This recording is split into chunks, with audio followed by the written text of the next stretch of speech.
Good evening. I would like to start this meeting of the Gloucester City Council on November 12th, 2024.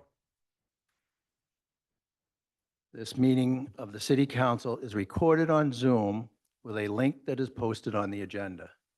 If you are calling in on a phone, you can press *9 to request to speak. If you are watching on a computer device, there is a raised hand button that you can tap or press to request to speak. Please use either of these options during oral communications to be recognized to speak. If technical difficulties arise and the Zoom link is interrupted during an in-person hybrid meeting, the City Council has a quorum, the meeting may continue after efforts have been made to reestablish the link. The minutes shall note the interruptions. It is the finding of the City of Gloucester that no individual should be denied equal treatment or opportunity because of their age, ancestry, color, disability, including intellectual and developmental mental disability, family status, immigration status, gender identity or expression, military status, marital status, national origin, race, religion, sex, or sexual orientation. Tonight, we have the city councilors are Dylan Benson, Ward 2 councilor. We have Valerie Gilman, councilor at large. We have Frank Majota, Ward 3 councilor. Ward 4 councilor, that's right. We have Jeff Worthley, councilor at large. Marjorie Grace, who is the actual Ward 3 councilor. I'm skipping over you, Jason. Jason Grow, who's councilor at large, and Sean Nolan, who is the council vice president and Ward 5 councilor.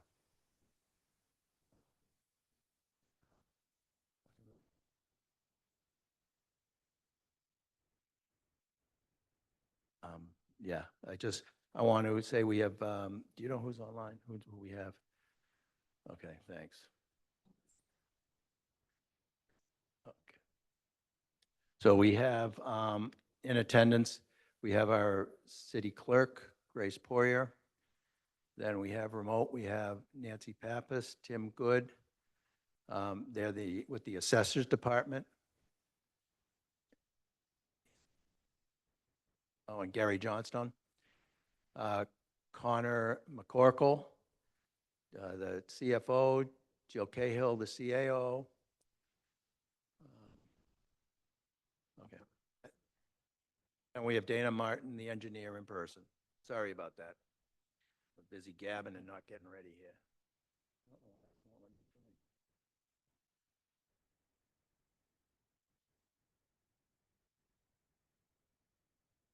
Okay, so we will have the flag salute and a couple of moments of silence. I pledge allegiance to the flag of the United States of America and to the republic for which it stands, one nation, under God, indivisible, liberty and justice for all. I'd like to pull a moment of silence for Bill Rochford. Bill Rochford was a great man in the city of Gloucester who was an advocate for anybody that needed anything, whether it was home needs, transportation, or anything to help a family in need get by. He worked very well with the Action Shelter, with CADA to start that, and worked on anything that mattered. As a person growing up in Magnolia, you could always go by Bill's house, visit his family, wonderful family, hard working. He took pride in his home, taking care of it and working hard. And it was always an open door for anybody in need. And I'd like to take a few moments to give a moment of silence. So Bill, I would like to speak on Joe Ferrante, unless someone else would like to take on that tonight.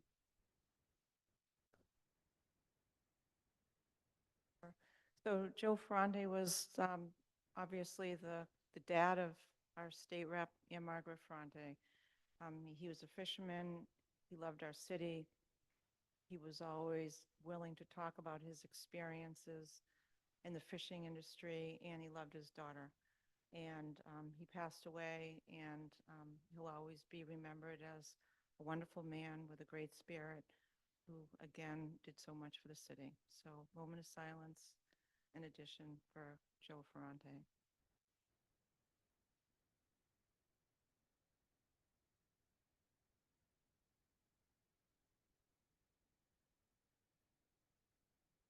Thank you.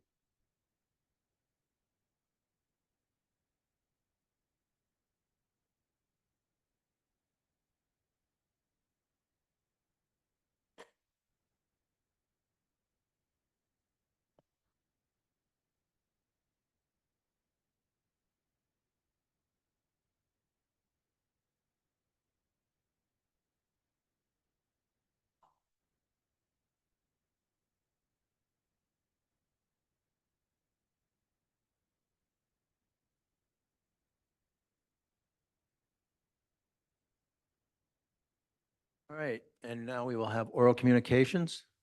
The public shall have the opportunity at every regularly scheduled meeting to be heard under oral communications on matters not appearing on the agenda.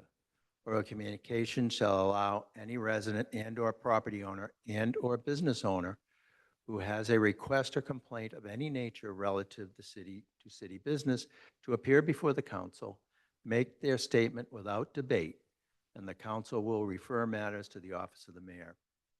Person speaking under oral communications shall be limited to 3 minutes.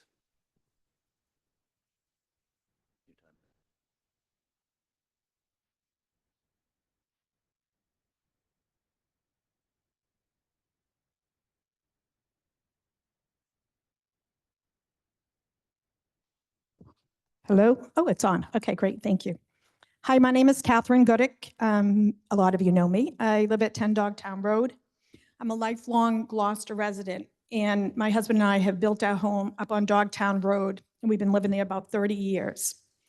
My property abuts Dogtown Common, if you don't realize that. I'm one of 2 abutters. There's 2 homes on that road as you go up to Dogtown. Unfortunately, there seems to be some usage of the conservation land up there for detonating bombs. And so I want to bring that to your attention, whether or not you're aware of it. Several occasions since I've lived there, there have been the city police, the fire department, and a bomb squad driving up there and detonating bombs. We're sitting on one big ledge up there of granite. So if you think it's not impacting my house, I beg to differ with you that it is. Recently, I was on a flight coming home. My adult children were at home and texted me feverishly while I was on a flight, ruining my very nice vacation, I might add. So the house was shaken, there was explosions going around, and my daughter's hysterical. So in addition to that, on Facebook, there's a Gloucester Sites thing, and it's all over there too. So it's not just my house and my neighbors. It's very loud. The pictures in my house are shaking. So it's not like it's some little explosion. It's really serious. And if you're not living there so you don't feel it, but again, during my flight, I'm contacting whoever I have as city councilors. So I had 2 of them on my cell phone. I contacted both of them. I also saw that the chief of police is saying that it was fireworks. Trust me, I know the difference between fireworks and an explosion. The fireworks could be set off in my front yard and they would not shake my house. I can tell you there are cracks going around my foundation in my driveway. It is one big granite slab. So to not get a response back is one thing. To be told that it's fireworks is also another thing. It's the failure to really be transparent on what's happening. I mean, I call the chief of police and I'm told it's fireworks is ridiculous. So October 13th, the hill's exploding. There's people down on Reynard Street talking about it. And as an abutter of the land, I am requesting and pretty much demanding that the city council or the mayor give me some clear explanation of what was blowing up there on the 13th of October. It's not the first time, and I hope that it's the last time. I come each time to speak, and I don't feel like anybody at the city really understands the impact that has on my family and my property. So it seems like the information is hidden. And I think that the city should find another place to be detonating bombs versus driving them up in my back driveway. Thank you. Thank you. And you did it. Well, you would have had me.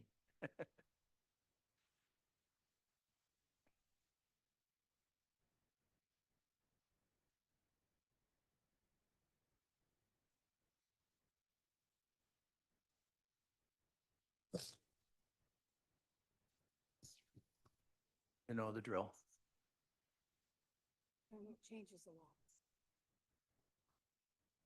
Good evening, Mary Ann Boucher, 93 Mount Pleasant Avenue. I filed 2 public records requests with the city, one for the language of the acts of land transfer in Gloucester, chapters 152 and 284, Mados Field to the East Gloucester site that were signed into law, and also a request for the deed signed by Mayor Verga on April 1st of this year. I did not receive the correct information within the 10 business days, so I contacted Senator Bruce Tarr's office and received the necessary paperwork within 1 hour. On February 13th of this year, a vote of the City Council passed Certificate of Vote number 2024-018 and dated February 20th, 2024, to accept lands to be used for municipal park and open space purposes as set forth in Chapter 152 of the Acts of 2020 and Chapter 284 of the Acts of 2020, and was subject to the protections afforded under Article 97 of the Amendments of Massachusetts Constitution of the Commonwealth in perpetuity. A deed was witnessed and signed by Mayor Verga on April 1st of this year, 2024. Chapter 152 with 6 sections was approved with the legislative body, and on August 7th, 2020, amendments to Chapter 152 were made, and on January 7th, 2021, Chapter 152 and 284 was signed into law and known as the Acts of Land Transfer in Gloucester. I'd like to note some wording in Section 5, and it reads as follows. If construction of demolition upon the removal of any structures from the land referred to in Section 1, that's Webster Street, does not commence, or Mados Field, within 4 years from the land transfers referenced above, then the care, custody, and control of the land in Section 1 shall revert to the Department of Public Works of the City of Gloucester to be placed under the protection of Article 97 of the Amendments of the Constitution of the Commonwealth. And the care, custody, and control of the land in Section 2, EGS, shall revert to the school committee of the city. EGS closed its doors in June of 2022. The building was going to be demolished last winter. Winter turned into the spring. Spring turned into this fall, and just a few weeks ago, during the Open Space Commission meeting, there was a mention of no date. I stood here on October 8th in favor of the mayor's request to approve an additional $2 million to increase the $4.2 loan order to $6.2 for the vote purpose of the demolition and leveling of the EGS building, as the $1.2 million allocated was used elsewhere, only leaving $73,000 available. The GD Times mentioned that the cost for demo had increased to 1.9 The concern, when does the 4-year time frame run out? What is the reasoning behind the stall? EGS closed 2 years and 5 months ago. Will the no net loss Article 97 swap not take place? I hate to say it, but it does feel intentional. Yeah. Will this be the, Sorry. one more sentence, will this be passive open space that the city council, you spoke of on October 8th, and will the city move forward with the demolition of the building? Will the city put the protection on the land, and will the portion of the Lieutenant Arthur Maxwell Parsons Playground be returned, as Mayor Verga stated on October 6, 2022, letter to me, for the children? When transparency exists, so does trust. Thank you. Yep.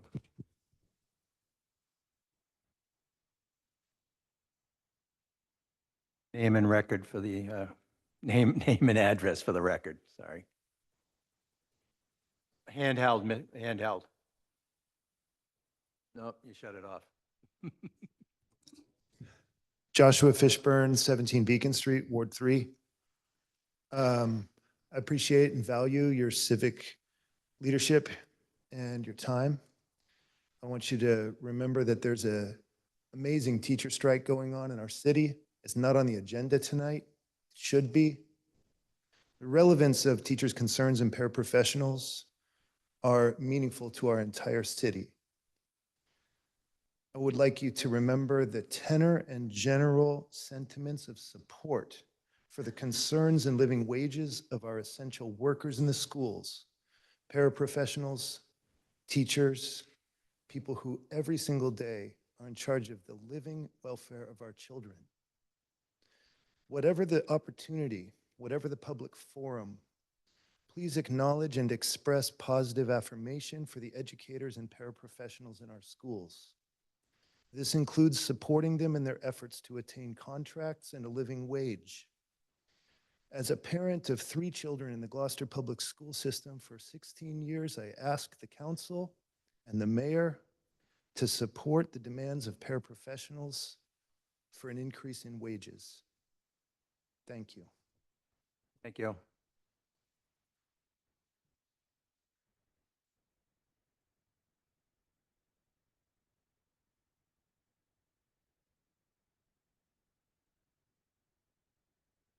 Hello. Hi, my name is Adrienne Rickyman. I live at 42 Summer Street. I'm a firm believer in democracy, and I thank you for this opportunity. I come to you tonight as a proud citizen of Gloucester,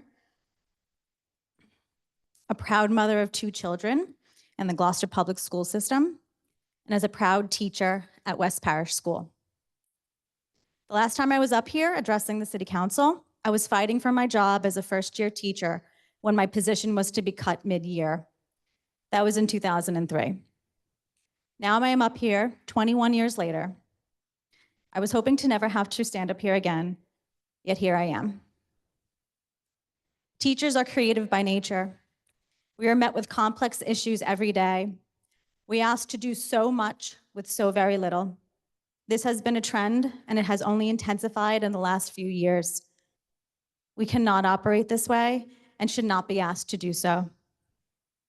Please, I implore you tonight to do everything you can to fix this crisis within our city. Make our schools a priority. I stand with our teachers, our paraprofessionals who make poverty wages, our city, and most importantly, our students. I have faith that you will stand with us as well. Thank you.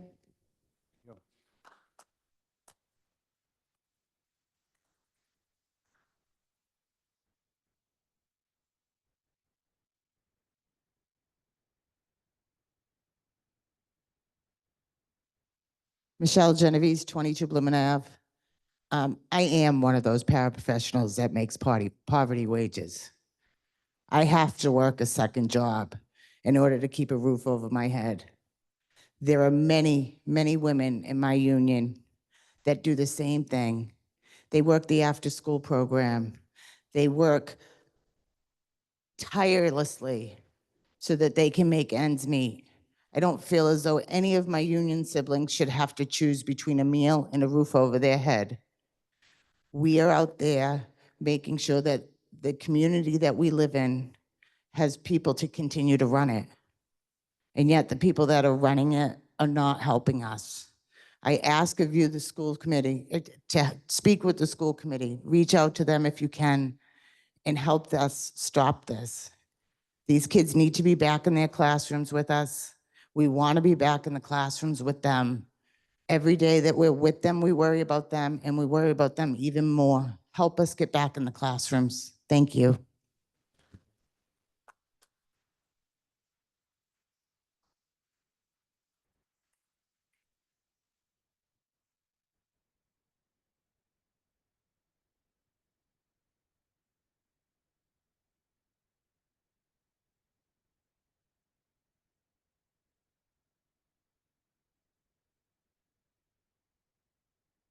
No one else in the room? Okay, we're going to go to the people online. We have Kathy Ryan. You there? Hi, counselors. Kathy, 17 High Rock. I wrote the mayor, the CAO, DPW, and community development directors, and I want to loop you in to alert them to more city-owned art damage In the Committee for the Arts monthly, October 29th, two members mentioned damage done by the new restoration to the Stage Fort Park Tablet Rock Founders Plaque conservation went awry, that the company engaged to do the work, quote, didn't do green. Of course, it didn't do green. You may remember I warned this would happen, was unnecessary, and recommended not to proceed. I first tried to speak about it at subcommittee before it came to the full city council, but was point of ordered and blocked from speaking, that it wasn't relevant. I emailed and received no response. I spoke up again when it came to full council and the CPC hearing, but the newly reconstituted Committee for the Arts went full steam ahead with funding, including ARPA funds. Bronze restoration by definition removes surface. This founder's plaque was not on our list of the city's art most in need of restoration, but it was the target of a conflict of interest fundraising campaign. It's not reversible, it's done. City art that didn't need any restoration was also damaged because of major undisclosed conflicts of interest. Murals outside Kairos Auditorium with an astringent that removed layers and layers of glazing. Murals at O'Malley. The bronze war memorial plaques in the rotunda were damaged and had to be redone also, a small one on Stacy Boulevard. A Ken Gore painting was damaged by a label, rubber cemented to the wall, and when it migrated. A small plaque on Stacy Boulevard, I already said that. Regarding the city's historic mural holdings, an exhaustive and comprehensive conservation report was completed by Williamstown Art Conservation Center. Writing an RFP for a new one is a misuse of funds because theirs would be the penultimate assessment and it was already completed and paid for. A scan of the full report was on the city site on the Committee for the Arts page as WAC and was removed rather recently. I urge IT and the city to make it available again. The murals awaiting care, wrapped by Williamstown, cannot be unwrapped for a new RFP due to more damage and health and safety concerns, lead exposure, and more. And remember, City Hall was just newly cleaned after fire smoke damage. I said that the murals were rescued and they were sent to WAC with prior 26,000 community preservation funds because murals had been damaged by prior restoration made worse by undisclosed conflicts of interest and lack of transparency. After storing the murals for multiple years without charge, WAC offered to store the murals there indefinitely for free, optimal, safe, and climate-controlled immaculate facilities as long as work commenced on one murals. I do have more to go. How much time do I have, Tony? That's about it. Just wound down to 0. Well, I'm I'll going to give you do, 15 seconds. I appreciate that. I'm going to just wrap up. It's actually just two points. I have repeated that resurrecting the Artifacts Committee for Care for the collection wasn't my idea. It was a former elected official's idea, but I concur would be optimal. And I recommended further split off the living arts to continue with the Committee for the Arts under the purview of community That's it. development. I'm sorry, Catherine. Okay, so I will do part 2 at the next one. And I'm happy to also make a report. Thank you. If you want to submit something, send it to the city clerk. Well, I think this is a presentation on the city holdings and the inventory, and we've paid for 6 of them since the year 2000. And I was on the committee for years and know them. And the information isn't being shared. It was just an offer for you to send any remarks to be on the record. Yeah, I will, you. but I'm also Thank you. going to finish up part 2. Thank you, Oh, Tony. Yep. Thank Okay. you. Yeah. Part 2 next time. Thank you. Thank you so much.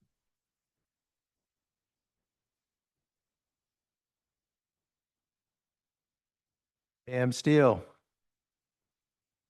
Bring her in. Hi, can you Yeah. hear me? Yep. We can hear you. Okay, PM Steele, 10 Pilots Hill. As you know, I've been going to public meetings and whatever since 2018. I've learned a lot and I'm underwhelmed. I would like a letter from the mayor with a timeline of when they're going to tell the public what's going on with the East Gloucester School property. Thank you very much. Thank you.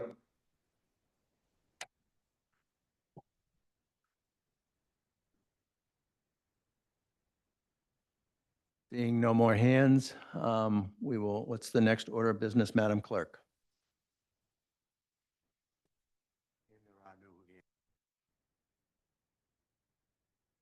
Presentations, commendations, a presentation by Dana Martin, City Engineer, and Eric Kelly, Principal Engineer of Apex Companies, regarding an update on lead service line inventory.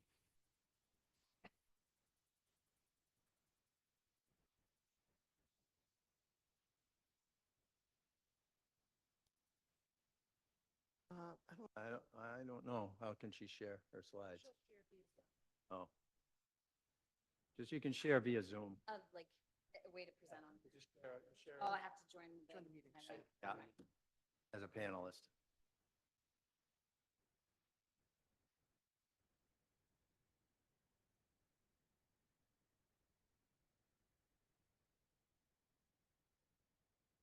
City Council tonight. Get a vote if you'd like.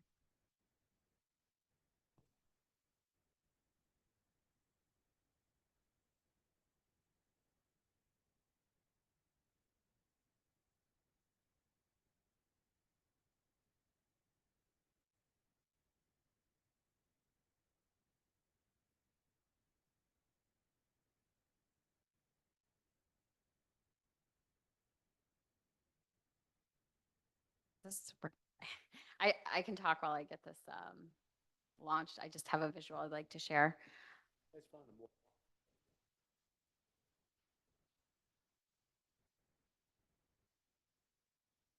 And of course, I need to update my Zoom.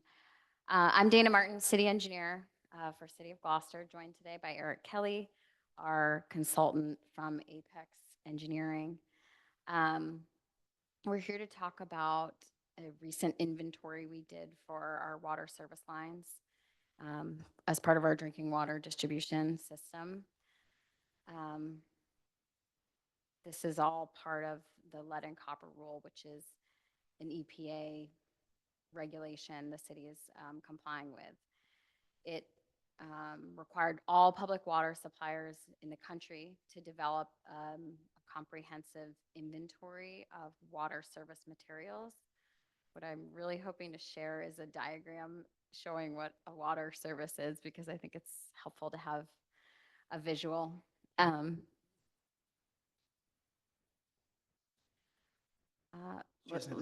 give it a minute or two.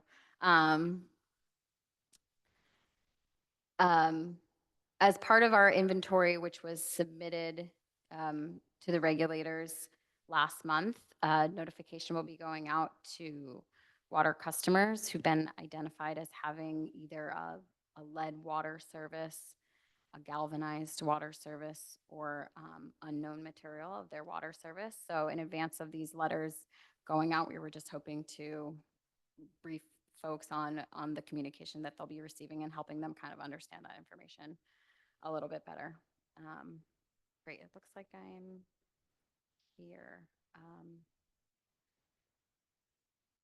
Eric, do you want to? Yeah, just to clarify, Dana's going to bring up a graphic just to explain what a service line is and where ownership responsibilities kind of begin and end for both the municipality and the property owner. A key thing to take away is that the city is compliant with the Safe Drinking Water Act as it pertains to lead and copper rule. There are specific treatment practices that the water system uses to prevent corrosion of metals such as lead and copper out of both plumbing in the distribution system as well as interior plumbing within buildings. So no treatment changes have changed all this. This was just a records request essentially through the lead and copper rule because of issues around the country related to lead exposure in older water systems. So the city has become compliant with the inventory, which was submitted in October, on October 16th to Mass DEP. Now we are complying with the initial notification requirement that came out of that process. So this is the start of a over 10-year program that will be addressing lead and potentially other service lines that need replacement.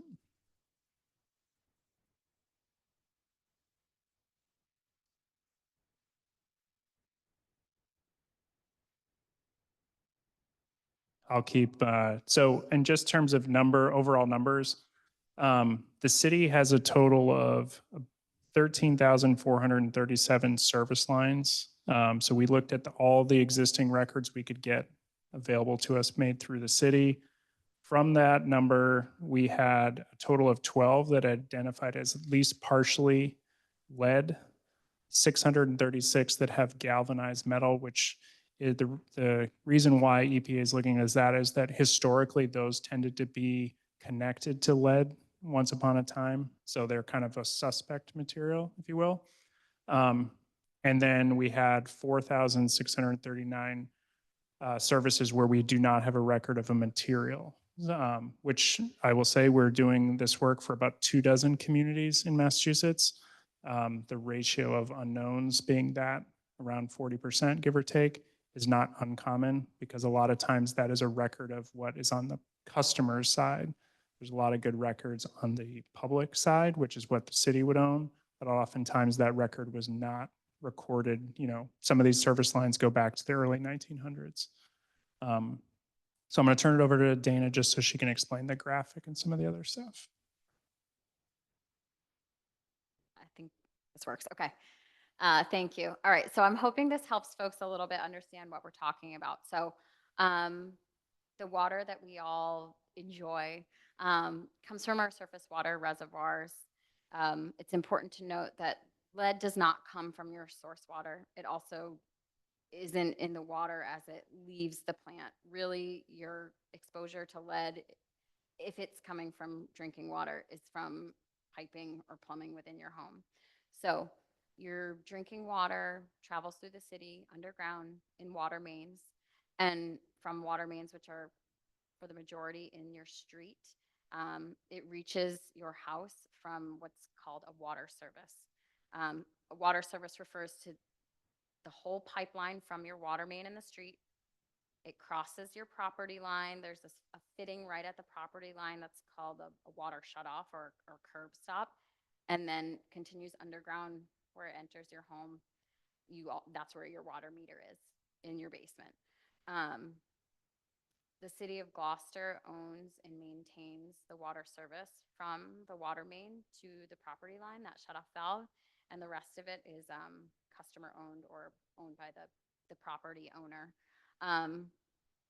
Historically, records for water services had a lot of notes on material and information for the side that the water system owns, so what the city owns, and maybe not so great notes about the customer side.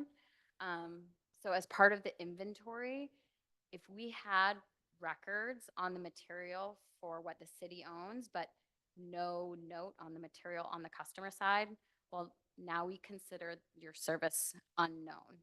And so those customers will be receiving letters notifying them that they have a water service of unknown material. And we're now moving into a period of verification where we're really trying to, here's the numbers. I think Eric reviewed this. I'm sorry, I wasn't really listening. Here's the results of our inventory here. I mean, there's some really good news here. Less than 1% of water services were identified as lead, less than 5% as galvanized. I believe Eric covered the risk of galvanized. Galvanized itself isn't dangerous, but it does have the ability to absorb lead if there was a lead source upstream of a galvanized service. So those services are targeted to be replaced as well. And of the over 13,000 services that we inventoried, a little over 8,000 were identified as non-lead. So now our goal is to really tackle this unknown category. You know, that's 34% of our water services. And even though we may have data on the city-owned side, we don't have that customer data. And so we need to sort out that number before we get into the period of replacement. Yeah, and one other thing to add is it was prescriptive as to what records we could use for this inventory. This was not going into homes and businesses to physically verify. It was based on the publicly available records you had. So like the service cards, any water main plans that might have had notes, any water division rules and regulations. Some communities had things on record that said we stopped using lead as of 1956, for example, so they could kind of rule out anything that was installed after that. That's not normal. It was kind of more unique cases. So this really was a, high-level view. What do the records say? Pointed out what a lot of people expected. There would be a lot of unknowns. So we are going to transition to the verification. On the verification side, the city's focus is going to be in a couple different approaches.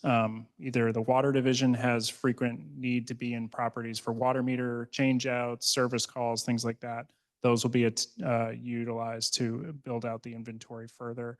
Similarly, inspectional services and housing staff are often in properties as well. They are going to be given the same inventory as well, just so that we can supplement and slowly chip away at those. In addition, the state of Massachusetts has made a customer service line identification app available so that people can self-report. It's relatively simple. You basically have to give them your address, what city, municipality you live in, and it's already been pre-populated on the back end that that information will come back to the city water compliance office, and then that will be a new record that has to be checked. And so that's to help whittle away at the number of unknowns, because most communities, their biggest issue is really resolving the unknowns. Once that starts getting stood up, then it will become more a process. If folks have questions, they can call the water compliance office or email the water compliance office and schedule appointments. Somebody can come out and check it. So that over the next 3 years, in accordance with the lead and copper rule, we have to complete the verification process. Then it transitions to replacement. A lot of information on this slide, but this is just an overall general timeline, because I'm sure folks are thinking, okay, well, now you have this information, what's next? And we're currently in compliance with all regulations through EPA and Mass DEP. We follow all regulations related to lead and copper. We're currently in compliance. We've done rounds and rounds of distribution sampling. With no hits for lead, we're actually on a reduced sampling schedule. And again, we've had no violations. So we're still confident in our water, but we are moving into this phase of kind of verifying all the information in our inventory. And then by 2027, public water suppliers have to submit a plan for replacement. So we're getting the information out to our water customers as soon as possible, but we're not yet in the stage where we have an approved replacement plan with the state or with the EPA. Did you touch on corrosion control? Yeah. Okay. Whose role? On whose role? Corrosion control in our system. I feel that's like comforting to know that there is corrosion control as part of our treatment process. It's effectively like a coating on the pipes in our distribution system that's meant to prevent lead from leaching out. And so that's a protection for all our customers. And that would go in the service lines? Yeah. Correct. Also, as part of what's been happening to date, the city, as the public water system operator, has to submit a lead and copper sampling plan that's reviewed and approved by Mass DEP. So those are specific sites around the city that traditionally have been identified as being potentially higher risk than others. So you've already going to more potentially high risk lead and copper sample sites. That plan gets updated now based on the inventory. So that will be subject to Mass DEP approval in the coming months. And that will be doubling the number of sample sites for initially, so that everyone's recalibrating based on the inventory. And then you do your monitoring, you report back annually in the water quality report, which has to be published and publicly provided to all the customers. So that will be part of more of the public education and outreach as more sampling happens, and then keep reporting back annually as we go through the regulation. On the sampling, I know back in the early 90s. I had a home that was built in 1867, and the city environmental engineer asked me if I would, sample mine. I think it was just I don't think it was mandatory at that time, obviously. And so I did. There was none. But how are we going to get the samples in the houses? So similar to what's done, you have to suggest certain sites, you have to get agreement from the property owner to become a sample site, and then that customer becomes the sampler, which is exactly how it exists today. There is changes in how EPA is requesting those samples to be collected. So there's additional instructions. Essentially, you capture more total water bottles get collected, and then you take very specific ones, and those are the ones that get analyzed. So kind of like first flush and running water after several bottles have been collected. So there will be a whole other outreach program for those that are going to be the likely sites, because you have not only the ones you've been doing to date, but plus the added new ones that are coming out of the inventory. Now, the 4,639 unknowns, are we going to, do they do the sample to prove they don't have lead? Or if they don't do that, then we... So through some combination of either city staff or self-identification, those will go hopefully from unknown to fitting into one of the other three categories, either non-lead, lead, or galvanized.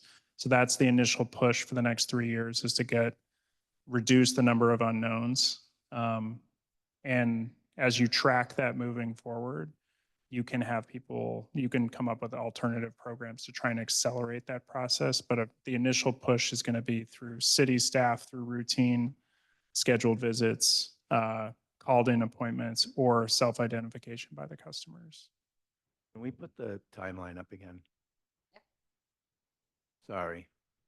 I was in the wastewater field and water.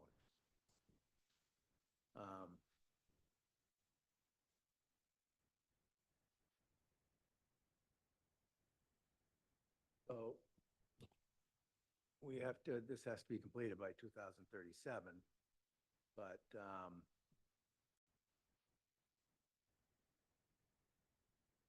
we have to identify the entire inventory by 2027. Yeah, they give you 3 years to update the inventory is an annual requirement, but the one that is issued in October of 2027 becomes the benchmark you use for your replacement plan, which covers all the way to 2037. And is this requirement, it's federal? It's started with federal and it's being implemented and overseen by Mass DEP. Now, what if at the federal government, they repeal this amendment to the Clean Water Act? We'll roll with that if that is the way. Mass DEP still force us to do it? They could choose to adopt their own regulation if they so choose. Just as an example, the state of New Jersey implemented something on their own that preceded federal action on this in 2021. So there's, similar to some other drinking water regulations, there's nothing that Mass DEP can't make something more conservative or continue a program, because they are the delegated authority here in the state. Right. Don Nolan. Councilor Nolan. Dana, great job tonight. Eric, this question for you. I actually spoke to a few people in the water department that do the water meters. There's a real easy way for homeowners to understand what they have if they can get access to their water meter. And it's to looking at the type of feed that comes through the foundation, and whether it's a gray pipe or a green or a copper pipe is one way to start. I think that would be a process to help identify if there's a possible change in Dana, if that's something we can get out to the public in the email to ask, or maybe ask them to ask their plumbers. That may give us a head start on what they have for the service coming to the home. I understand a pipe could break in the middle of the yard. They put copper in because that's new, modern, and do it. There's still maybe some sort of lead there. My brother lives in Peabody, and they're going through the same thing right now. And what the town will do is to go out and get the test kits, and they're not that expensive, and to do a test and see what it comes up as. So if we can get you guys to get out there with an email to the regular city to notify people, some of these things may be helpful for just common knowledge. You know, what comes into your foundation? Does it look like an old pipe that you saw on a playground when you're growing up? Does it look copperish or green? Or is it galvanized like a fence? And that could be starting points to help us. If that could help you guys, that's great. If not, thank you for doing your work. So just the state's customer identification tool has those little metrics on color, you know, if you can scratch it, if it's magnetic, things like that. And then essentially the customer just puts in their address, the name of their municipality, what they believe it to be in a photo, and it gets uploaded and automatically sent to the city. So it has those features you're talking about. And in the letter that goes to the 4639 properties that are unknown, there is a QR code and a link to get to that tool that brings you to the DEP website that explains that whole process. Excellent. Thank you, Eric. So that's something that's going to be sent out to the Gloucester? Yes, these letters were expected to be in the mail today. They had to be mailed by Friday this week. So all those with the 12 lead, the 636 galvanized, and the 4639 unknowns, all those letters are out the door this week. Excellent. Thank you very much. Yeah, Great any job. non-lead customers will not receive a letter. However, these three other categories will all be receiving letters. And just also key to note that these letters will go out annually until you fall into either a non-lead category or your service line has been replaced. So there's an annual notification. So if a property were to turn over or you have tenants or something like that, that notification keeps coming out annually just so that people are updated. Councilor Grow. Yeah, thank you very much for your presentation. So let's cut to the chase. You get a letter, find out you've got lead pipes. What's the deal after that? I mean, you obviously, the goal is to get them replaced. Are they mandated to get them replaced? They bear the full cost of that replacement? And does that include pipes that come into the house, also maybe run throughout the house? So we're talking about potentially major projects here. And what are the consequences of not doing it? So I'll break this down in parts. This is only related to the service line, not interior plumbing. So as soon as you get to the meter, whatever's going on in your specific property, that is of the property owner's responsibility if they were to go do it. Lead was effectively banned in 1986 in a lot of the things that are in our interior plumbing, so lead solder. So a lot of anything new plumbing that's been done post 1986 was kind of considered to be exempt from this requirement. You could be deemed non-lead. As far as the costs and responsibility, one of the uniqueness of this regulation is they're requiring replacement of lead service lines, but the public water system doesn't own the service line in its entirety. So it gets into a gray area where you have the potential for work to be done on private properties, and who funds that? There's nothing that would preempt a property owner from going and hiring a contractor to get their lead or galvanized service line replaced on their own accord. That gets done periodically, I think, because folks have issues with their own service lines if they have leaks and things like that. Right now, after verification, the city will be responsible for submitting a plan to the state that will say, how are we going to deal with that? Which is going to have to touch on how do you fund it? How do you deal with the property ownership issue? Some communities are waiting to see how others do it. Are they going to be passing additional rules and regulations to say, we're going to pay for work on private property, maybe just for the service line material? Is there something that it's going to be contracts go out and there's reimbursement or credits, that the nature of the system of how it's paid for per replacement is not yet known, just because there's some uniqueness on the property ownership. As far as funding goes, the state, through the additional infrastructure funds that have come back to the Drinking Water Trust, they have prioritized lead replacement. So there is special funding opportunities made available for the next remaining 4 years dedicated explicitly to lead service line replacement. Has there been any discussion on making this a betterment issue so that the city can come in and do multiple projects, maybe on a street or in an area, and then better that to the homeowner, I would assume, by helping to reduce costs in that general way? Haven't discussed that. One more thought is that the letters that are going out and the web page we have under the water compliance page on the city website do have some resources, some educational resources about, health effects of lead, EPA recommendations for filters and sample kits, if you have concerns. But at this point, we're all about the verification of the data. And if someone has concerns about the health effects of leads, there's some resources for them.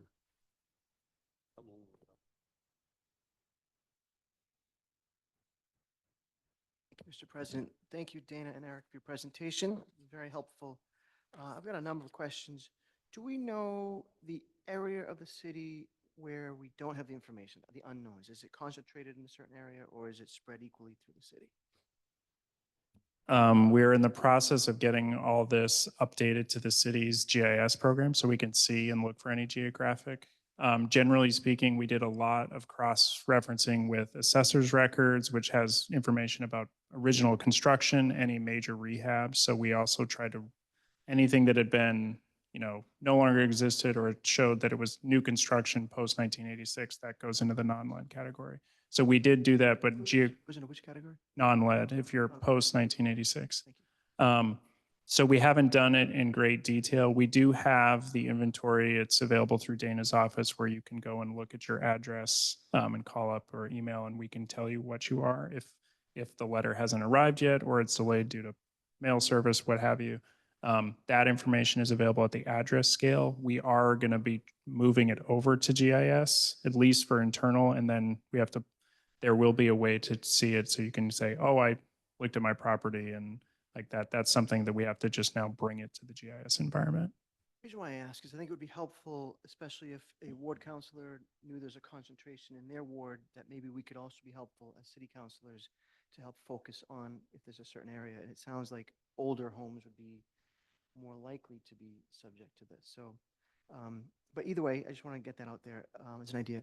Second question is, you said you've identified 12 that are already with lead in them. Do those 12 know that they have lead in them? They get their own specific letter. Okay. So there's Mass DEP developed 3 templates that we were only allowed to provide contact information adjustments to. The language that is there is prescribed by the state. There's a letter that goes to the lead service line properties. There's one that goes to the galvanized properties, and there's one that goes to the unknown. The language is generally very similar, except they're structured to be that type because unknown is really more of a, we don't know what you have, you might have something, here's how to go help us verify. The other 2 are more like, these are the reasons why you're getting your specific letter. Galvanized, because historically those were downstream of potentially lead services. Lead because of just some portion of your service based on the records and information, maybe lead. Those would be ones that also could be follow-up just for verifying, because it could just be an old record and you go in the basement and it's a copper service. It's just, like Dana explained, the customer side of the record wasn't always something that got updated because the city's responsibility stopped at the curb. I would like to think that everybody would want to know what their water service has in it. Maybe there might be a landlord that doesn't want to know and doesn't want their tenants to know. That's possible, but I would think everyone would want to know. Is there something we can do? I appreciate the letter going out. We have visits to homes from different agencies. I know we have a whole team of assessors who are here. I'm not asking them to do more than they already do, but maybe there's a note that can be left with people. I know that with Action and with Hawk, there's all sorts of needs in the police department. There's different needs for people to go into homes.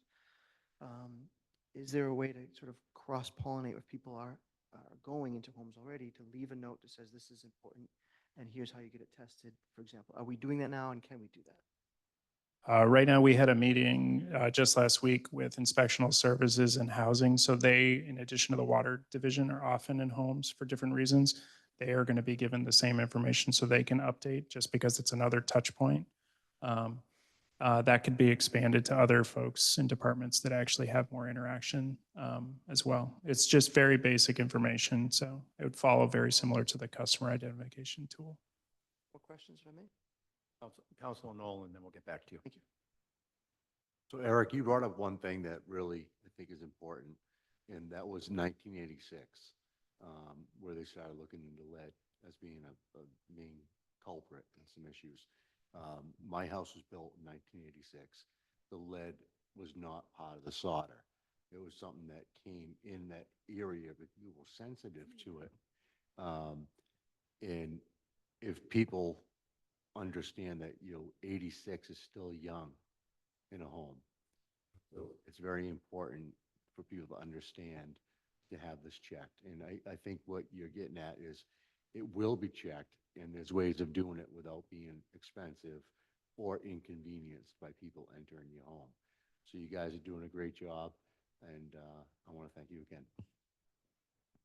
Yes, so there are multiple options on how to verify without having to do, there's no you don't have to take anything apart. It's all just visual.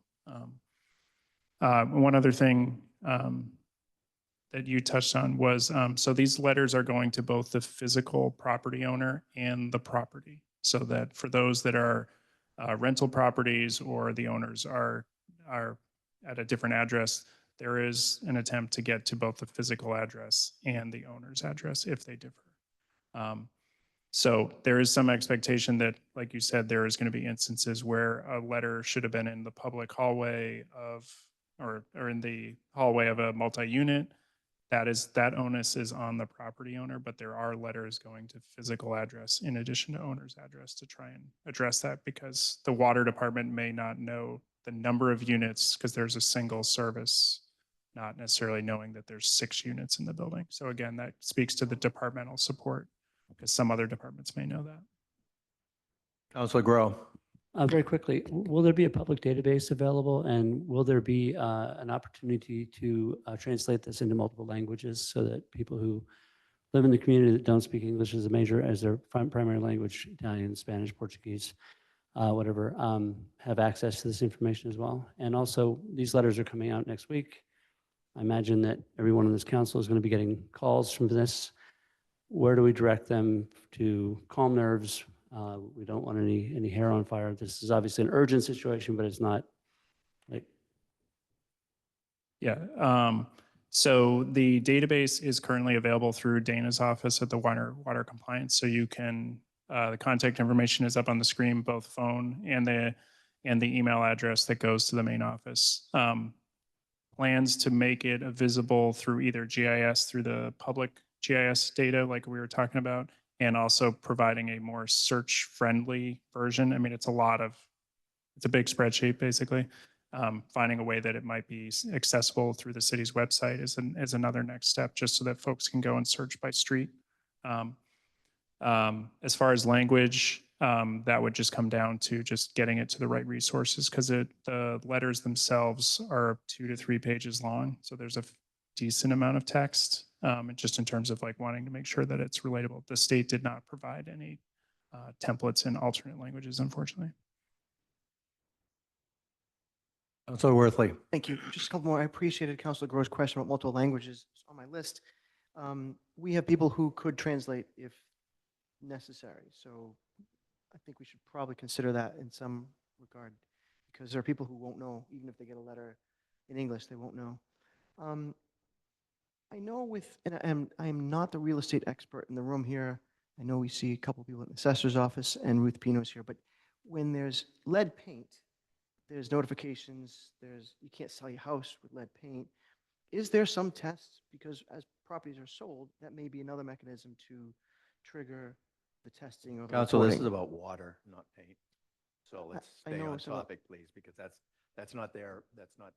I wasn't asking them about lead expertise. paint. I'm asking if there's a process where, through the real estate transactions, we can ask people to do lead testing in their water too. A disclosure, right. So if there's 4,600 or 4,300 houses, some of them will be sold this year. And maybe there's a mechanism to say, and can you get this test done either as a requirement or just simply as a notification? Because no one wants to buy a house that has lead coming into their water. I can't speak to where the legality of disclosure requirements, but there are communities considering putting in a bylaw or ordinance that's similar to Title V at a property transaction. If you have a known lead or galvanized, that it has to be replaced as part of that transaction. We do have an expert in the house who could answer us if it's in the disclosure agreement. No, thank you. Right. I think most likely it's coming down to this is brand new requirements, so most people wouldn't, I mean, but there are communities trying to figure out, like, what do you do for those who don't opt into having it replaced? How do you guarantee that it comes out? Because the requirement is that it comes out by 2037. If someone doesn't want to let the municipality or the water system take care of it because they're just saying no to any work on their property, like at some point that has to come out by regulation. So some communities are considering a backstop ordinance that says at a transaction, you could consider replacement at that time in order to get final sign off on the water bill or sewer bill, or what have you. Thank you. When a community does figure that out, could you let us know so we could, I guess, copy and paste and just change the name to Gloucester? I think that'd be helpful. Could there be wells that have lead pipes somehow in their home? People who are on wells? That would come down to just interior plumbing, same issue that all the properties are subject to, just based on age and materials. Mainly it comes from the solder and some of the other things that were in just general plumbing fittings. But so It's the yes, same though as people in public water supply. Are we able to test though? Is that part of the A public water supply? homeowner on a well could purchase a lead test kit for their home, but they're not considered a customer of the public water supplier that is the city of Gloucester. So they could be either an unknown or a lead. they would actually not be in the They're system not at all. Yeah, they're not considered in our inventory because they're not a water customer. Yeah. This is addressing water customers. Just think we have an obligation, everybody in some regard. So I don't expect that to be your obligation. I mean, I think that that's their obligation, Yeah. you know, to know It's that what they our have. obligation though to figure out, to Well, let them know. It's their private property, so they're not, Yeah. they're not going to be, they're not subject to this. Right. I don't expect you to do doing that, but I just wonder if we as a council should be considering ways to, I don't think we can really Encourage that. dictate things on private property, but I don't want to keep going on this.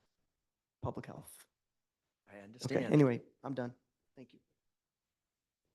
Councilor Majota. Quick question, on the Gloucester Public Works, and I hate saying this, like the Facebook, the social media aspect, are you, not you, but your office will be saying something that these letters will be going out, or is there a link that you guys can do to sort of help us out? I think a lot of the ward councilors or councilors at large are able to get more out to the community by sharing this information to, you know, our followers, our constituents, so that way we'll be better able to communicate to them what's going on. Because I haven't seen anything on the social media website yet, but I was hoping that. Nothing has gone out via social media, and I think that's a good idea.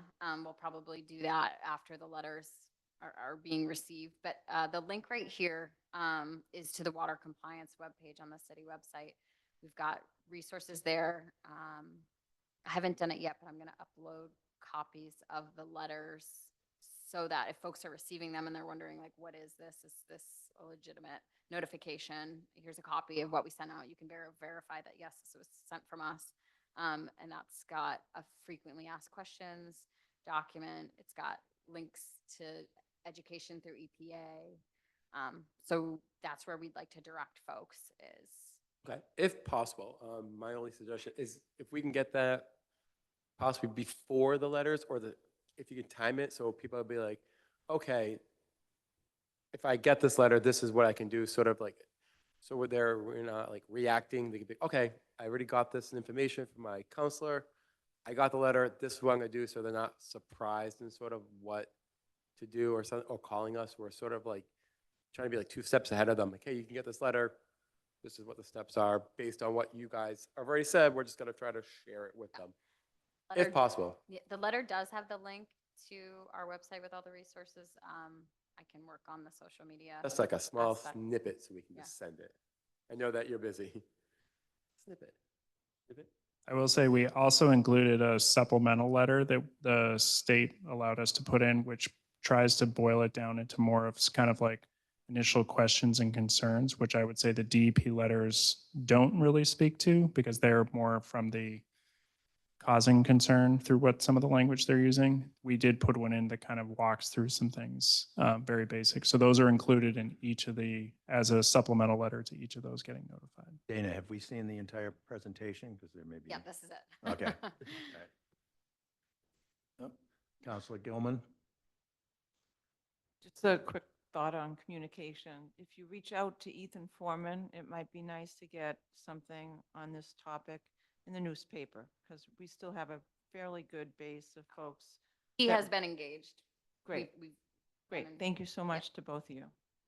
Counselor Benson? Thank you. Thank you for the presentation. Thank you for all your work. My question is, like, how many letters, do we have an estimate of how many letters are going out to households? Like the number? Roughly speaking, 4,649. just shy of 5,300. 9, then 632, and then 12. Okay. That's just so people will So, yeah. understand like how many are going out. Yeah, there was a total of almost 13,500 property records that were reviewed, and we ended up with that roughly the 5,200 plus or minus are the ones that will be getting notified. In some of these properties, there are 2 letters because of Because of the property owner. property owner and doesn't, just to physical clarify, address, yeah, the property owner doesn't. So list it. actual letters, I don't know the number, but it's more than that. That's why I was trying to ask it. I knew that. Yeah. And just another, if I may, just another question is, when we were talking about funding, looking at from the state and the federal government, the state received $50 million from the federal government with the Infrastructure Act for removal of lead service lines. And the lead service line replacement program, is there some of that we as a municipality could get to help residents remove the lead? So the city's inventory program to date has actually been funded through a grant through some of those monies. There is additional monies being made available to help with the verification. What the state has provided is special funding through the state revolving fund for the replacement program, which is really more putting it on the onus where that applicant would be the city. And then they will not issue funding if you're only doing partial replacements. So if the city can't go and ask for state funding just to replace the city-owned portion, you got to replace the whole service if you want funds.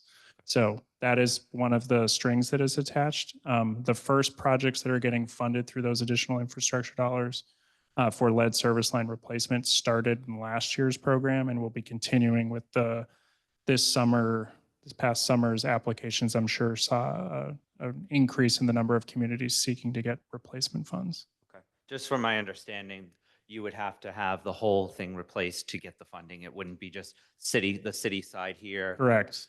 Okay. Yeah, the state will not give you funds for partial replacements. Thank you. And there was another question, but the council president asked it at the beginning. Thank you. There's 5,287 letters went out. They've been mailed, they should be. They were going in the mail today because the post office was closed yesterday. Did do you have in that letter how people can try to access any of these? Because you said the drinking water, I wrote down plus, but that's. Trust. Is it drinking water plus? Trust. Trust. Are you talking about funding? For funding? Yeah. Funding, no, right now it is more on public health related items for the lead and galvanized due to the potential exposure. The unknown gives additional information just on how to verify the material of your service line. But it's not related to funding. It's just related to, this is the information that the water system has currently for your property. Yeah, because I read an article today that it's nationally, it's going to be, close to $40 billion for homeowners, not for municipalities in the nation.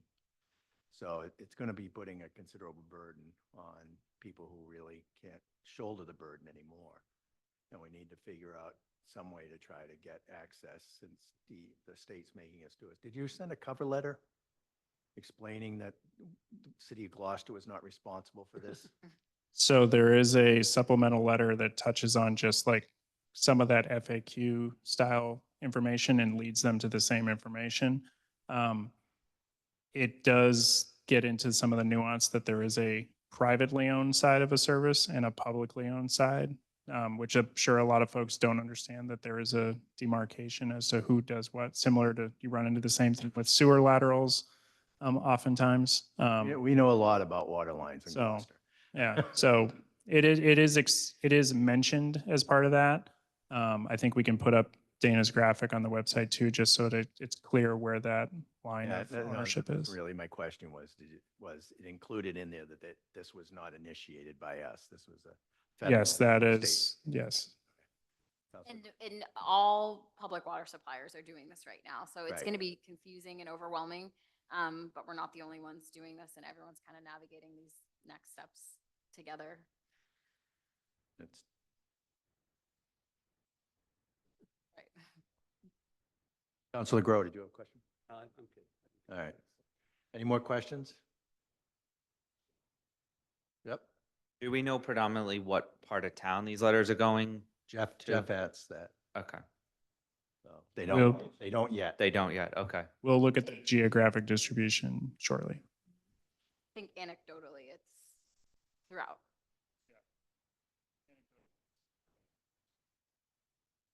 And can you send us this PowerPoint and the letter?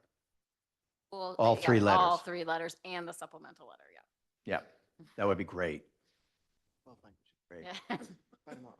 All right, if there's nothing more, thank you very much for this, because we're going to definitely be getting lots of questions on it. Yeah. Next order of business, Madam Clerk. Confirmation of new appointments. Councilor Nolan. So we have on the Gloucester Cultural Council, Sally Jackson, fulfilling an unexpired term to end 2/15/25. Sally has come before the Ordinance Administration Committee with a vote totally in favor. She can't make it tonight. I feel as though Sally's well-known throughout the council, being a alternate member, and I'm fairly confident to put her up for a recommendation tonight without any objection. She has been sworn in, I believe, and everything else is in good shape. So with that being said, on a motion by Councilor Majota, seconded by Councilor Grace, the Ordinance Administration Committee voted 3 in favor, 0 opposed, to recommend the City Council appoint Sally Jackson, fulfilling an unexpired term to the City Council, to the Gloucester Culture Council, term to end 2/15/2025, and now so moved. Second. Motion made by Councilor Nolan, seconded by Councilor Majota. Could you read, so that's any discussion on the motion? Okay, seeing none, all those in favor? Aye. Aye. All those opposed?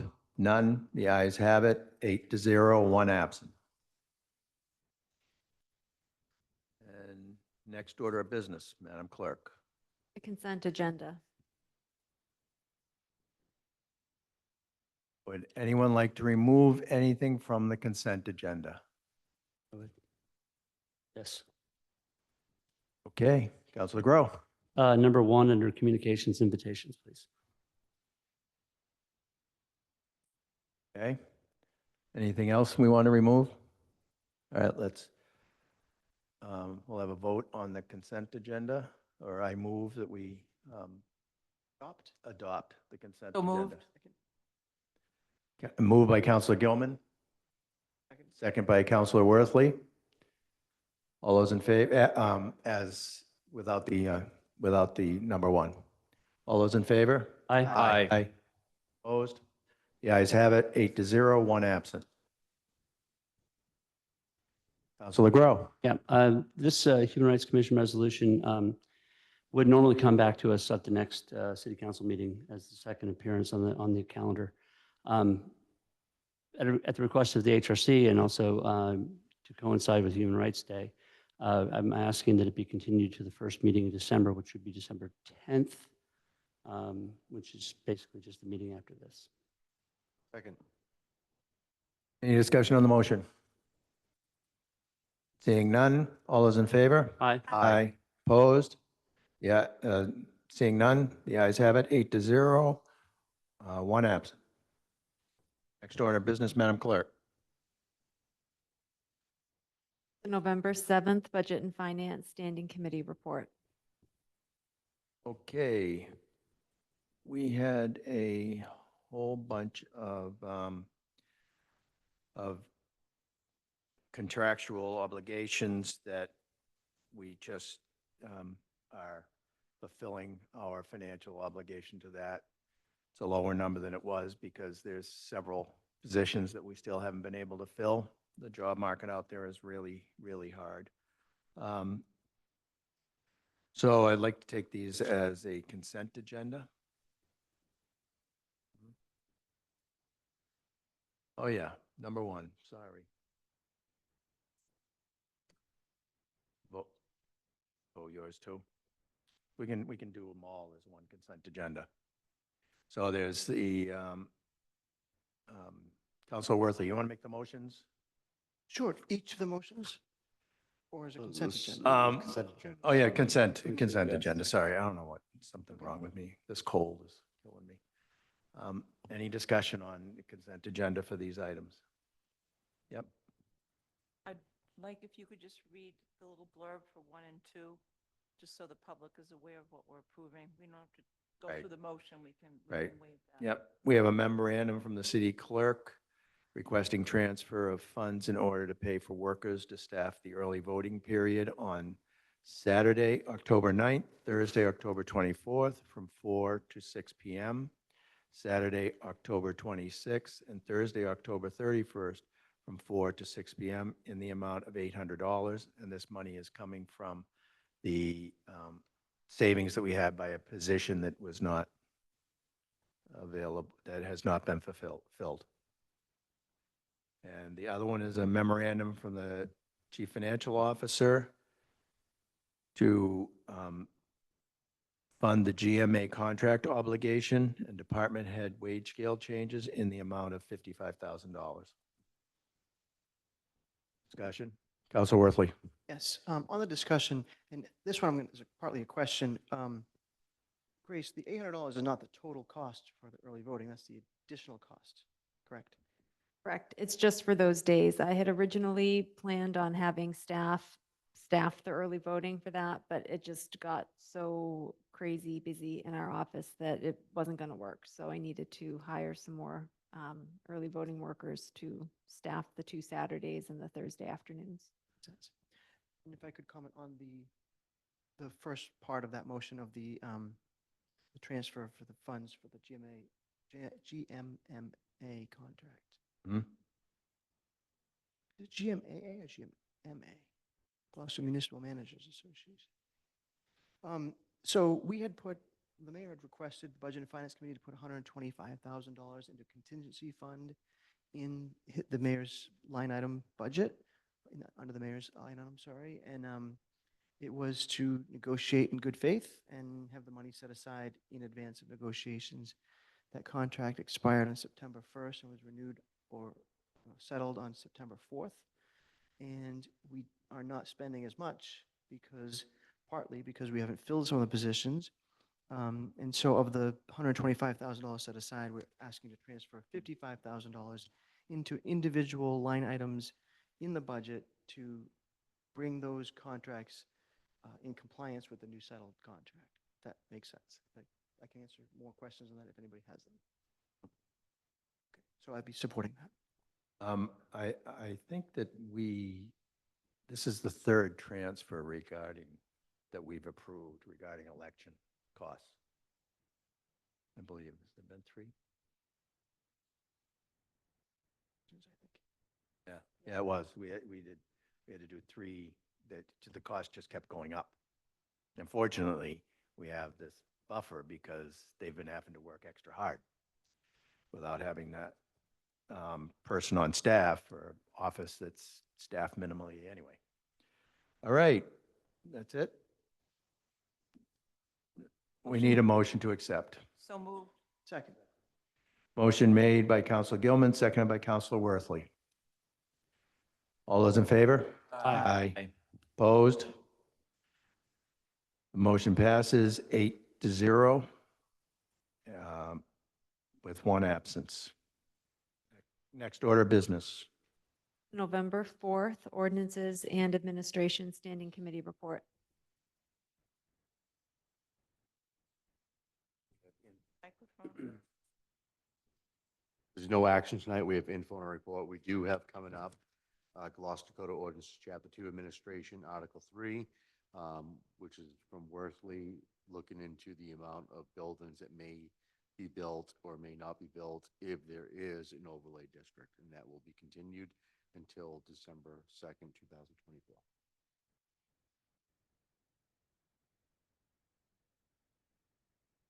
Councilor Nolan, there's another item. Oh, I'm sorry, I didn't see that. Then there's another one, CC 2024-016, Memhard, to amend GCO Chapter 22, Section 2-271, resident sticker parking only by adding Hammond Street. This has been withdrawn without prejudice. Did you vote on that? Double to withdraw without prejudice? Next order of business. November 6th, Planning and Development Standing Committee Report. Thank you very much. Basically, we reviewed the Main Street application, City Council Permit 2024-003, Main Street number 20. We are going to be having, as noted, a committee of the whole on November 20th. So the next P&D meeting, I believe we're going to have it here in the auditorium. I really would invite city councilors to review that meeting. A lot of questions were asked and answered. A lot of concerns were raised and addressed by the applicant and also by the third-party reviewers. We are not going to have Greg Catamatori come back and redo a presentation on the third-party review. That's all there in the recording. So I'm just encouraging you to take the time to go through what we've already done so that we're not repeating steps unnecessarily. And, you know, most importantly, bring questions you have for the application and the applicant. And if you have constituents' concerns, we will not be taking public input at that meeting. That's going to save for that public hearing. But certainly they are welcome to ask you questions to ask at the subcommittee meeting so that we can get to the full depth of what we need to know before we make a decision. So that's it for that. That's next November 20th, next Wednesday. Mr. President, ask a question of the P&D chair. Yep. Would it be appropriate for counselors who have questions arguably for the applicant to submit them somehow in advance so they don't have to, be bombarded with Absolutely. elsewhere? So In fact, if you have questions from constituents, you can either forward them to me and I will forward them to the applicant, or you can I mean, that makes the most sense. But and please, if you could do it in enough time for them to answer. So if we can get them by the end of the week, that would give them the weekend and a couple of days to get through any questions they might.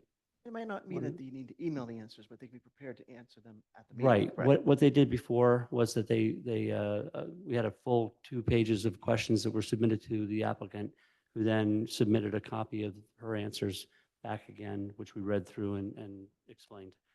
So, thank you. Okay, thank you. All right. All those in favor? Oh, there's no motion yet? Oh, that's right. I'm in favor. Sorry, I'm telling you. I don't know what happened today. Okay. I think the last hour Public of it, hearings. tax classification.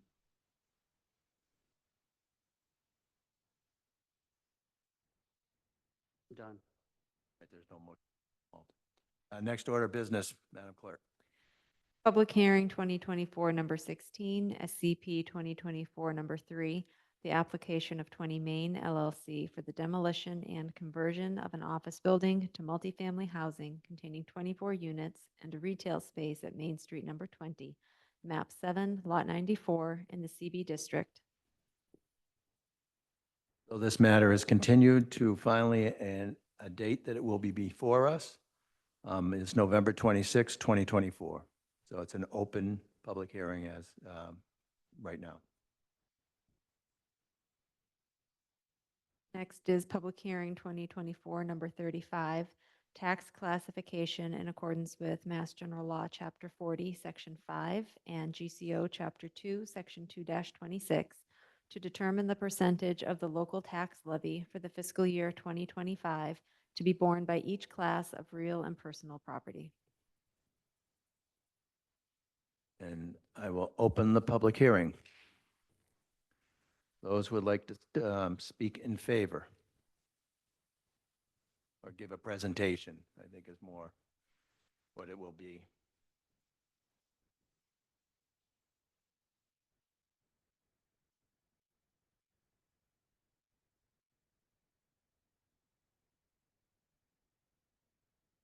The handheld, yes, those don't work. They're not hooked up. Can you hear me? Yes. Okay, good. Nancy Pappas, Principal Assessor. Also present are Gary Johnstone and Tim Good, Assessor. We're here basically to give information prior to the public hearing. The fiscal 25 assessed values and new growth were approved by the Department of Revenue on October 18th, 2024. Nancy, just one second. All the information that this is on the BNF packet from November 7th. So if you could go to the BNF packet on November 7th, you will have the presentation that was given to us at BNF, and it will be really helpful to follow along. Thank you. Thank you. This allows us to move forward with the tax classification process. There are 4 options to consider, none of which change the total tax levy. As there are no parcels classified as open space and the mayor has not chosen to adopt either the residential exemption or the small commercial exemption, the focus is on determining whether or not to shift a portion of the tax levy from one class of property to another. To do so, a residential factor must be adopted. This factor determines the share of the tax levy that each class of property will bear. Page 4 shows the total value and percentage of each class. The residential class makes up 91.58% of the total value, and the CIP class 8.42%. The taxable value of the city increased just over 4% from fiscal 24. Based on the sales analysis, the residential class as a whole saw market adjustments of approximately 3%, and property types within the residential class ranged from approximately 2.5% to 5.75%. Sorry to interrupt, Nancy, but can you or any of your staff forward this presentation to the city clerk so we can put it up? The So- presentation, I'm on the class packet that was already given. No, I understand that, but this for the viewers at home so they can see what we're talking about. Yeah, it is. I was just. Yeah, can you okay, sorry. That's okay. Trying to be as transparent as possible. So property types within the residential class saw market adjustments in the range of 2.5% roughly to 5.75. Market adjustments to the single family class were approximately 2.75%. 2 and 3 family class, 3.25%. The apartment class, 2.5%. And condominium class, 5.75%. The commercial class as a whole saw market adjustments of approximately 2.5%, and market adjustments to the residential class, to the industrial class as a whole were approximately 3%. So overall, slightly higher market adjustments on the residential side, but much closer and more similar than in past years on a class basis. Page 5 shows the parcel counts and assessed values of each class from 2012 to the present. And if you look at the bottom of the page on the packet, from fiscal '24 to fiscal '25, you're going to see a slight decrease in the residential class percentage and a slight increase in the CIP class percentage. This is due in part to the market adjustments being more similar with the classes, and also due to growth, considerable growth in the personal property class for fiscal '25. Page 6 shows the historic shift factors adopted over the years, and it's the underlying residential factor associated with the shift that is voted on. Page 7 is the calculation of the maximum allowable levy. It starts with the fiscal '24 levy limit. This is reduced by amended fiscal '24 new growth. Added to that is the Prop 2.5 increase, residential new growth, and commercial, industrial, and personal property new growth. This results in the fiscal '25 levy limit. Added to that are the debt exclusions, the CSO debt, the water debt, and East Veterans Elementary. With that addition, the result is the maximum allowable levy for fiscal '25, and that number divided by the total value of all parcels results in a tax rate at a factor of 1 of 9.75, which is rounded downward not to exceed the maximum allowable levy. The tax rate at a factor of 1 is only a penny down from fiscal '24. The reason for this is the increases or market adjustments that were made are basically offset by the Prop 2.5 increase. A factor of 1 results in the same tax rate for all classes of property, and any factor other than 1 shifts a portion of the levy to another class. Page 8 shows the approximate tax rates that result from the various shifts to the CIP class, and the maximum shift allowed by the state is 1.5. Page 9 shows a comparison of levies by class at various shift factors. The tax rates are approximate and rounded so as not to exceed the maximum allowable levy. And the far right-hand corner shows the difference in tax levy each class will bring in after the shift. Page 10 shows changes in tax dollars for properties valued at different levels at various shifts. It shows the savings to the residential taxpayers and the increase in tax dollars for CIP taxpayers. For fiscal '25, the average single-family home is valued at $948,997. The median single family is valued at $668,800, and the average residential value is $778,945.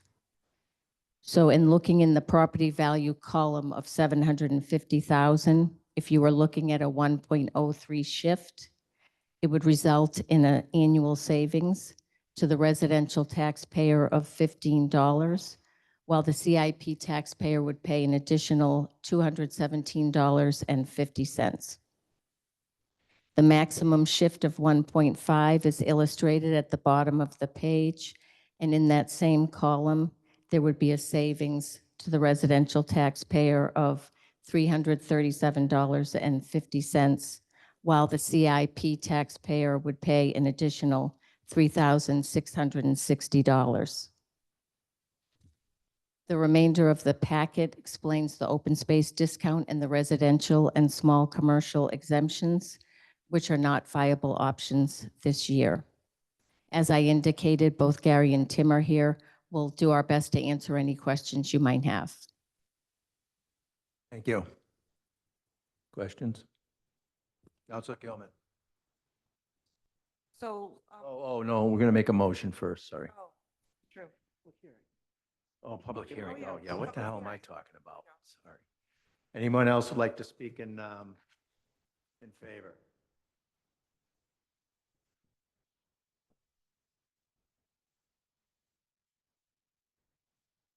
Anyone would like to speak in opposition? Oh, did you want to speak in favor or?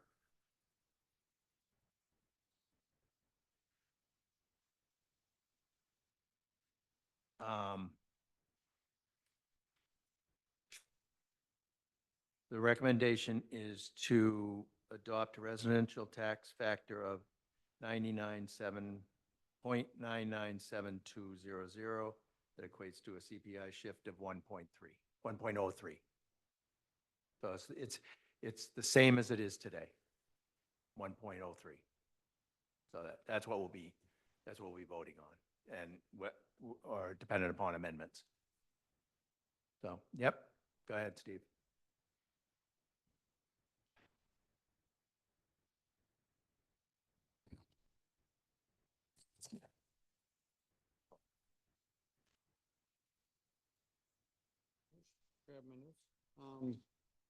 Before you start, Councilor Nolan had an emergency he had to attend to.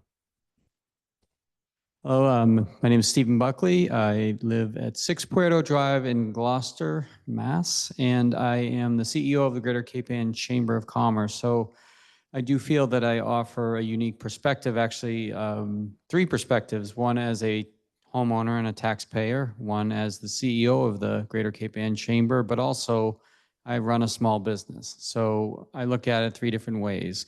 Obviously listening to our members, listening to the presentation, and doing my research, both what Gloucester historically, I know a lot of it is presented here, but also what our surrounding communities are doing. And I know our surrounding communities, our members of the chamber, our communities they have tax parity. So Gloucester is unique in that we are the only community in Greater Cape Ann that we represent that has the different tax classification for businesses already. And I think that is important to note. As you all know, the vast majority of Gloucester businesses are small businesses. Actually, about 95% of Gloucester businesses are small businesses. And I think it's pretty obvious that most small businesses are struggling. And I know running a small business that every single expense matters. And, as Nancy pointed out with the differentials, what might be a couple of lattes for a homeowner like myself, 200 every time it goes up a little bit, that $250 is a lot. And we know from the chamber, because when people saying, I can't afford my membership, I had to cut this expense out, that $200, the $500, the $1,000 is significant for people that are trying to keep the lights on. So I think that really has to be put into perspective, that is the business community that we represent. And it's, as you can see with the numbers, it's a small amount of the overall tax base. And actually, sadly, the amount seems to be shrinking. And I think we need to keep an eye on that. And obviously, my job is to advocate for businesses because I'm listening to businesses every day and running a small business. So I think we have to think about also what our businesses are contributing in other ways. Obviously, the vibrancy of our community, but also a significant amount of revenue. When we look at our summer season review and the figures that come in, our businesses and local options taxes are contributing approximately $3 million to the city. So we need those businesses to be here, and we need them to contribute in the ways that they contribute. So I urge the council to consider that, consider the small businesses who also, most of them live here and they understand they are paying taxes like myself. So I urge you to consider that and take that into consideration when you're looking at that tonight and voting on it. It's important. It's important to the small businesses and to keep them here, because with inflation and the costs and everything that's going on out there, every dollar really does matter to these small businesses. Thank you very much for your time, councilors. Thank you.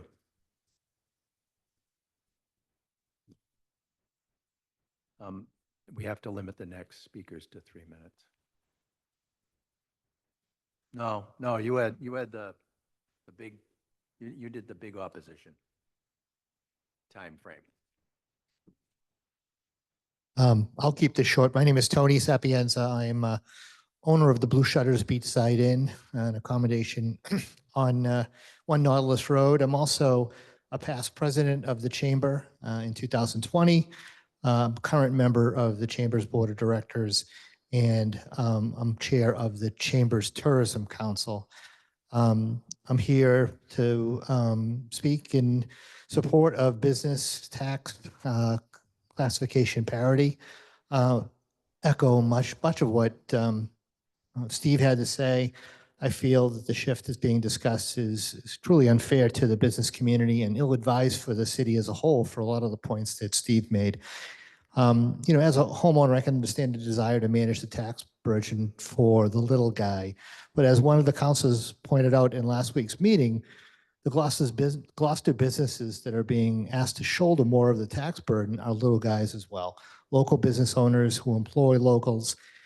And given that there are many more homeowners that would be affected versus the relatively small number of businesses, the impact, I think, unfairly burdens the business community. I'm one of those businesses. I was also the chamber president during COVID and saw the struggles that caused the business community. We're still reeling from it, and any additional burden is really unnecessary, I think. I've come to understand the financial challenges that businesses face, of all the accommodations, the restaurants and attractions that are part of the tourism community that give back to this community. I think the shift that we're considering make more sense for communities that have a larger commercial base. It just doesn't seem to make sense for the Gloucester business community. And for this reason, I urge you to consider the tax classification parity. Just remind us it's a difficult time for businesses, added unnecessary pressures, to those of us who are struggling today. So thank you. Thank you.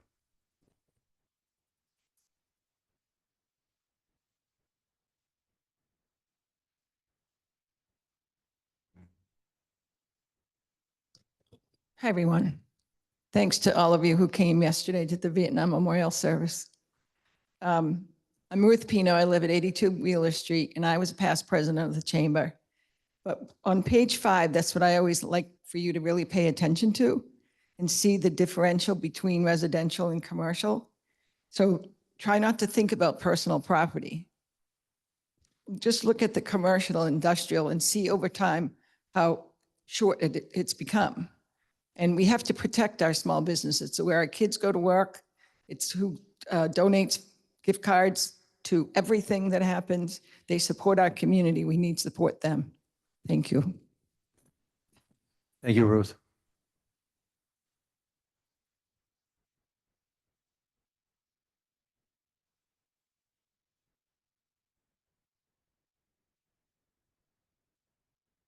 Don't see anyone online.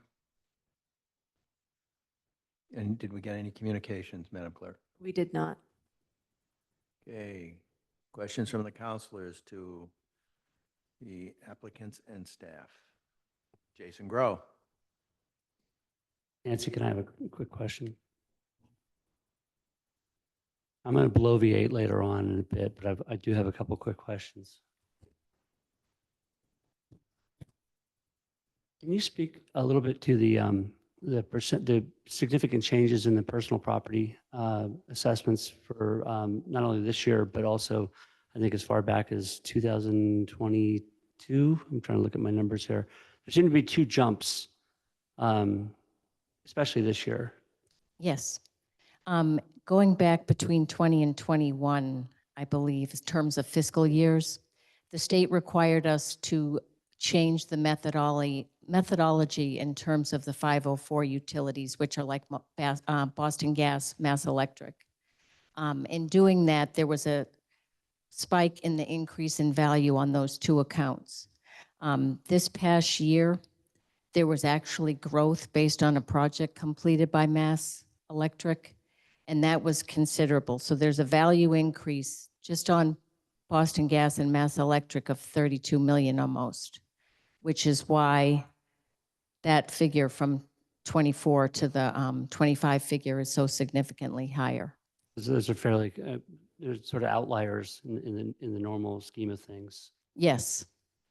The other question I wanted to get to, and I brought this up last year, and I'm going to talk about it a little bit more too, is that The issue of residential assessments are going up at a far significantly faster rate than commercial, industrial, and generally speaking, the personal property, which, except for those two outlying years, is the effect on that, despite the shift, the commercial and the industrial percentages of the levy have gone down relative to that. I'm looking at my sort of numbers, which I'm happy to have corrected, that between 2019 and 2025, residential levy went up to like 3.8%, excuse me, 3.87% per year, 3.68, as much as 5.27 and 3.82, whereas during those same years, commercial was at 0.29, 0.74, 1.2 as part of the total levy. In fact, in a couple of years ago, commercial and went down 1.59% and down 3.35%, and similar in the industrial. In fact, more pronounced in industrials. Does that effectively nullify what we're doing in terms of the tax shift and put more obligation on the residential taxpayers? Over time, if you look back, we've, in the real estate market, and that's what we're basically measuring, what's happening with sales. We've been seeing increasing values on the residential side since roughly fiscal 14. They've been more significant in various years, and especially the past few, not counting this one. That impacts the value of that class at a greater rate than commercial industrial, which that market is a little bit more stable. It's a financial decision based on investor expectations. So the commercial industrial is typically more stable. So the residential, if that class is a larger class to begin with and increasing at a faster pace, is going to be bringing in a larger piece of the pie just based on that. Nothing to do with shift per se. Right. I guess because the shift is so inconsequential that it's all, for all intents and purposes, it's a 1.0. But I'm looking at the commercial and the industrial especially. There are if you look at time over year, 2018 to today, they're paying 0.09% more in the total levy as a class for commercial, and you're actually seeing a -3% in the amount the industrial properties are paying as a class, whereas on the residential side, we're looking at 27.74% of that increase. I'm trying to, we talk about the shifts as being really rough on commercial and industrial properties, but in fact, we're having a different kind of shift back in terms of the fact that the residentials are picking up what the commercial and industrial classes are not paying. Residential, basically because of the higher percentage and the higher increases in value, their percentage of the pie has been increasing. This is the first kind of, we talked about the two little blips in terms of the personal property. So what I think you're talking about is more the natural shift that occurs when you look at just what we have as a makeup of a city. The residential value, that includes any market adjustments as well as any growth. And there's more growth in the residential class than there is in the commercial industrial as well.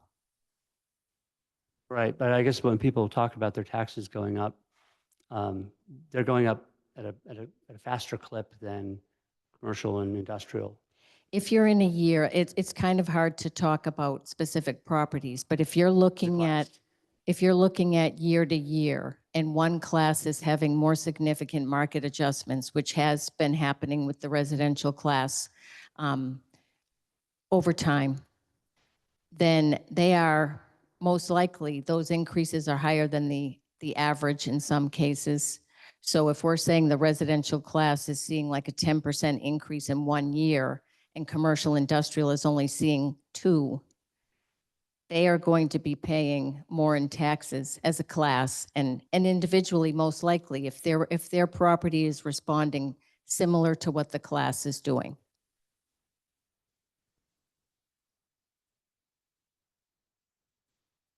Councilor Gilman. So I'm not sure if Jill Cahill is still on the phone. But I would be interested in the mayor's recommendation of 1.03 and why that was the recommendation. Sure, thank you. Thank you, Counselor. Right now, the most important thing to the mayor is stability and predictability. We've been at the 1.03 in order to give both businesses and residents some predictability on what to expect, again, because as Nancy was saying, some of the changes happen through the market that we can't control. This is the one area that we have can offer our residents and our business owners and our property owners some predictability. Thank you. Councilor Grow. Sorry to belabor you with this stuff. Again, throwing the numbers into the spreadsheets, the calculations basically look as if over time for, say, the last 20 years, 21 years, the relative ratio between residential and CIP has been 90-10. Would you sort of agree with that? Yes. Is there a mechanism by which we can maintain that ratio so that as prices in the residential class continue to rise and commercial industrial, I mean, we've seen a little blip up this year, but it's not typical, continue to be stable, shift some of that responsibility back to the commercial industrial properties? What we're talking about with classification, that is possible. There are communities that is their rationale for potentially wanting to shift in terms of keeping a stable amount of the total percentage that each class is bringing in. The issue with on page 8, if you were to look at that and you wanted to maintain the 90 for the residential, we're talking about a pretty significant shift of almost 1.2. And the danger in a community like ours is that a significant shift like that onto a very small portion of the populace, which would be the CIP class, if you go to page 10 and look at the 1.2, you're going to see that the savings to the resident is still only $135 a year for that $750,000 property, while the CIP taxpayer will pay $1,470 on an annual basis. So you have to keep in mind the impact that you would have on the commercial class where it's so much smaller in terms of the piece of the pie. But there's a way to achieve it within the shift, if that's the policy that somebody, proposes, or, different communities, like I say, there's lots of different reasons why they shift or don't. And that is one of the ones that I know that some communities have tried to adhere to. I guess, again, I'm looking at these numbers and I'm looking back at 2018 and I'm looking at the valuation of the commercial class. The total valuation was $351,927,000. It's gone up to $468,785,000. But the total levy that is levied on the commercial properties has gone up $9,541 if you subtract in 2018 from 2025. They're paying exactly the same amount of taxes as they were 7 years ago. Are we in question period or in? I'm asking a question. But as someone who's, yeah. I'm just asking you. Right, I know there's a lot of it, but is there a way to do this incrementally over time so that we manage to create a more stable platform for residences to know that they're going to carry 90% of the tax base and CIP is going to carry 10% of the tax base? Tax classification in general is at it is for the city council to decide with the approval of the mayor. So each year we're basically, at a factor of 1, anything is available in terms of what you want to recommend or vote on for that matter. So we're never probably going to see anything higher than the ability to shift over 1.5, which would be a massive change But every increment in between is available every year at this time. Thank you.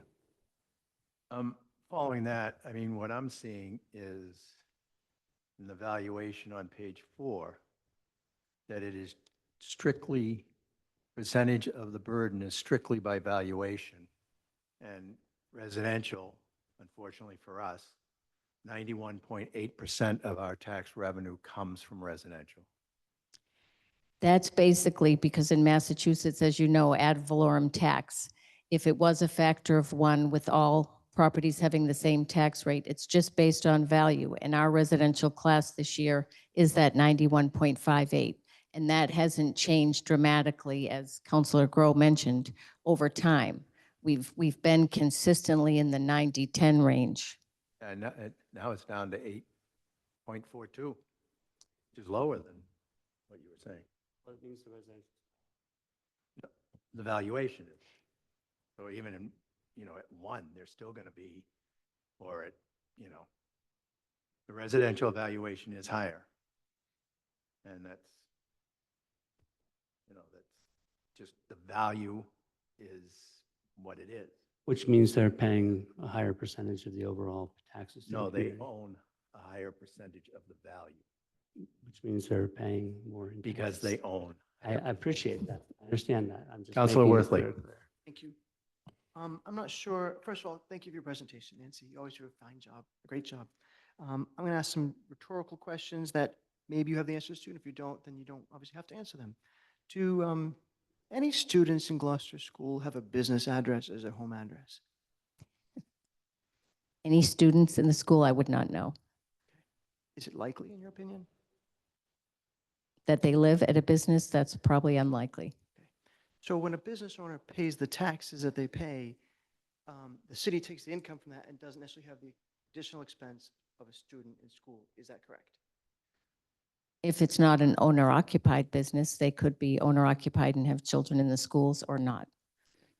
Do business owners pay, does the city cover the trash removal costs for businesses? Trash removal, I do know that businesses pay for their own trash removal. Okay. And obviously residents pay too, but the city subsidizes some of that. Is that your understanding? Most residential do pay, but depending on the number of units, I live in a condominium building, and once you have a certain number of units, you pay for your own trash as well.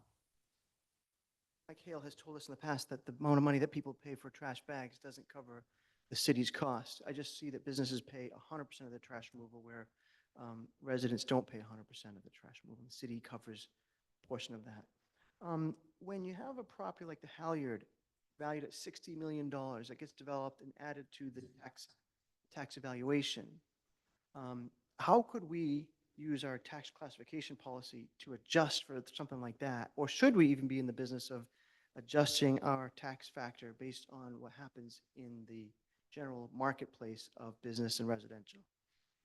I'm not quite sure I understand your question. Halyard is part of the residential class, so the value is in there.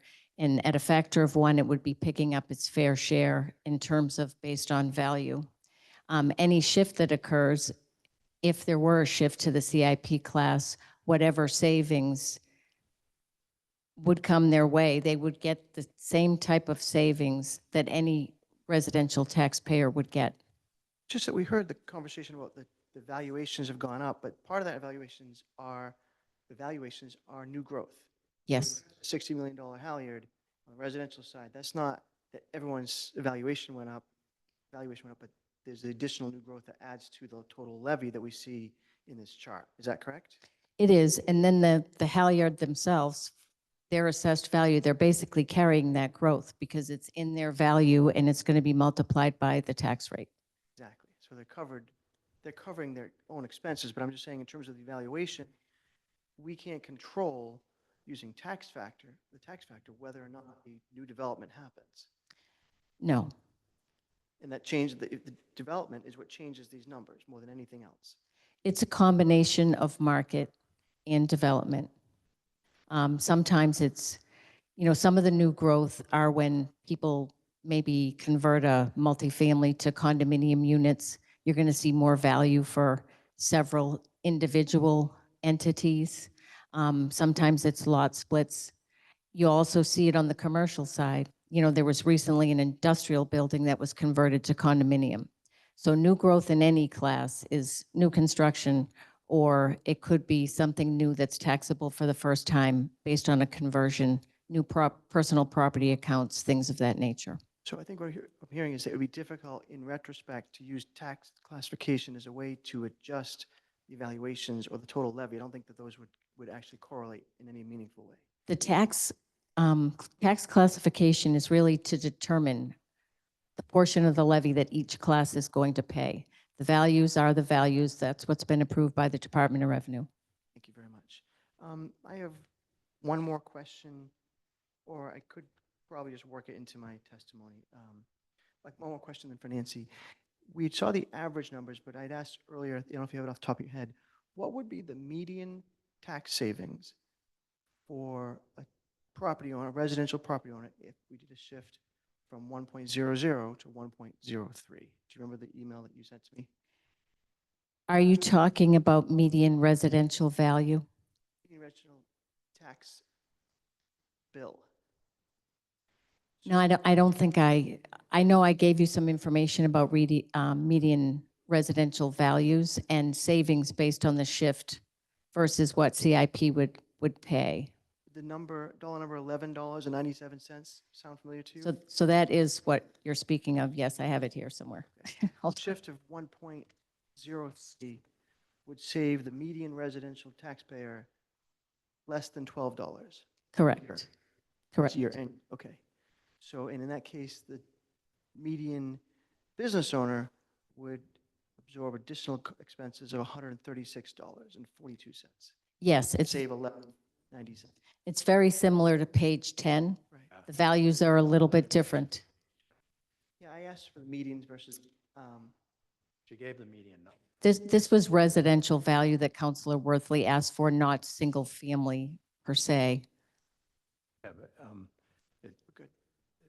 She gave the medium number, and you can just do the math pretty simply there. She gave me some other additional information I want to share with the council. So 1197 was the dollar amount saved by the median homeowner with a shift of 1.03. Is that correct, Nancy? It's median residential value, so that includes vacant land, single families, apartments, anything that's in the residential class. Thank you for that. I have no more questions for Nancy. Appreciate it. Question, Val? So I've got just some questions to make sure that I'm understanding this. And Grace, if you wouldn't mind putting up page number 10, because it seems to be a popular one. But in looking at the mean values that you've given us in one of the other pages, a single-family home that is the most popular one is a mean value of $948,000, which is an increase of 3.36%. Right, and there are 7,244 people in Gloucester that have a house of that value, right? So it's 3.36 increase in mean value. You're looking, Councilor Gilman, at the mean and median pages at the back. So basically, Go ahead. the property class column to the far left, the parcel count is the total number of single families. Right. So The mean value is just the average of all those values. So I'm not necessarily saying there's a certain number at that value. That's just the average of all single families divided by the total number. okay. So with waterfront parcels that we have, we have a lot of things on the upper end. That's why the mean is higher than the median. The median being the 668,800 is probably a better indicator, but this is also not saying specifically how many of those there are. It's the midpoint. So you're going to have equal amounts below and above that 668,800. Okay, but if we do use that, and then we look back at page 10, and we look to 1.03, Yes. basically, that's very close to 948,000, which is the average mean value, right? Yes, you could look at 700. either column, the 750 or the million. Okay, so let's look at a million, because 948 is closest Okay. to the million. And what we're saying in this chart is that if your house is worth that much money or valued at that much money, and we go with the 1.03, we're going to be, that particular taxpayer will be saving $15 per year. On the $750,000 home, on the million, it would be a $20 savings. Okay, so that's the savings. Yes. Now, if we were to take a look at the commercial, which the average is 1.227, and there are 304, the mean is, right, which is a 2.9% increase. So if you look at that and you bring that down to this chart again, the same chart on page 10, what we're saying is that particular commercial owner, of which there are 304 in Gloucester, they're going to have to pay $217 more a year. If their property value was 750. So when you're looking at the mean, the closest thing we have on this chart is the million. So if you just went over to the far right, commercial property with a value of $1 million would be paying an extra $290 on an annual basis. Okay. Those questions are just kind of helpful to look at it in terms of what the averages are. So I just wanted to make sure that I understood this. No So thank problem. you, Nancy. You're welcome. Council Grow. Good question, Nancy. Do you know offhand sort of the average new growth we've had in the last, say, 7 years? And you're talking about tax dollars, I assume. Whatever the Tax dollars. growth calculation is, yeah. So this year was a little bit higher because of what we talked about with the personal property. And it's about close to 1.4, 1.378. And that's also on that page 7 with the calculation of the maximum allowable levy. The prior year, this is all classes. Prior year was $1.1 million, which is closer to what I kind of expected this year with if that personal property blip didn't occur. The prior year was 1.3. In fiscal '22, it was 1.6. And That's the increase in tax about that amount. that's the tax dollars of new growth, not the value. You know offhand what the valuation, say, for residential was in 2018 versus 2025? No, I don't. Would you be surprised to learn we have valued that by an increase in $4 billion in the residential side? I know it's gone up considerably. And in the commercial and industrial, the CIP in general has gone up 278 million over that same period of time. I'm just making the point that again, that the residential seems to be clipping along at a much higher rate, including with Halyard, but Halyard was be considered a kind of a blip in the residential component, as was the National Grid and utilities in the personal property, right? I mean, that's not typical. No. Yeah. Okay, thank you.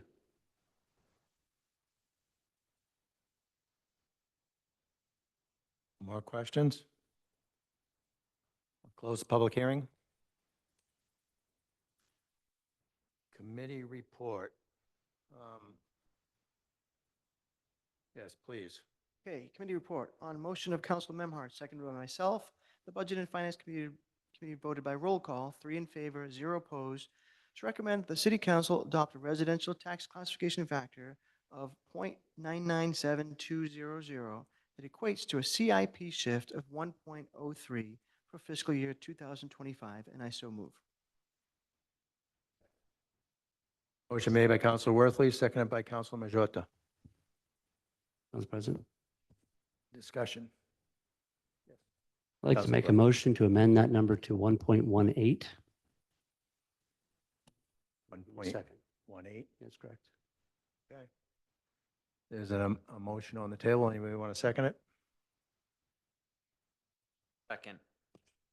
Okay, motion for the amendment made by Counselor Grow, seconded by Counselor Benson On the amendment. on the amendment. As I've already made the case, I think in my questions, the residential component of our tax base is clipping along at a much higher pace than commercial, industrial, and personal property. I think, and I made this point last year, that we ought to be sort of trying to skew our rates to a ratio of 90-10, which has been our historic average for the last 20-something years. A move to 1.18 would be a dramatic shift compared to what we've been doing at 1.03, which I think, frankly, is such a token as to be pointless. And I expect that I'll be voting against a 1.03 shift, basically just on the principle. But I guess my point on this is that what I hear on a regular basis through phone calls, people in the street, social media, is residents are feeling taxed out. And even though this is not a tremendous savings for any additional resident, you know, I hear it all the time in this council. Every little bit helps. You know, if we can help the residents, we're gonna help the residents. Well, here's a chance where we help the residents. And shifting that to the commercial industrial, I agree, it feels extreme. But if you look at historically over the last 7-8 years, they are paying effectively less taxes than they been paying year on. If you factor in not only the fact that their rates have stayed the same and their valuations have not gone up very much, but also inflation factors. So they're actually getting a tax savings that we are not affording the residents. And I'm happy to be corrected on that for the numbers. I think we need to make a statement at some point that we need to rebalance the scales a little bit and move it so that residential component remains around 90%, CIP remains about 10%, and adjust it annually as things change. Next year, the valuations for residential might go up again significantly. I expect they probably will. That means that more of the tax burden is going to be shouldered by the residents. That's just math. So while the valuations, we tax on valuation, the effective rates for CIP continue to go down or stay the same. And you know, while I appreciate the arguments that we got to be there for the small businesses and all, the fact of the matter is that we have been. We've done this by allowing the residential tax rate and shift to go, or valuations to continue to go up unaddressed by a tax shift. So that's my proposal. I don't particularly expect a lot of support from it, but I just want to make the point. Thank you. Councilor Benson? With this, and be entertained, seconding, could you tell me, like, what's the rough estimate that we could, from your proposal, how much residents could save, like a number? Could you give like a? It's right here. It's on the page. It's, Okay. it's about 135, 100. It's on page 9. My point really is that 1.15 is and 1.20 is, so you're Yeah. gonna have to go in between that to see. That was that's what was, if you had like a rough. Yeah. And they don't do the individual, you'd have to do the math. Well, I got a C in You have math, it here. I'm just kidding. So they've actually put it out here. It's on the comes chart. down to about 1.5 or 6 million savings on the residential side, and probably a, Council, could we put this up so the public can understand what we're talking about? Can we put this slide up? Shift factor of 1.2 would be about $135.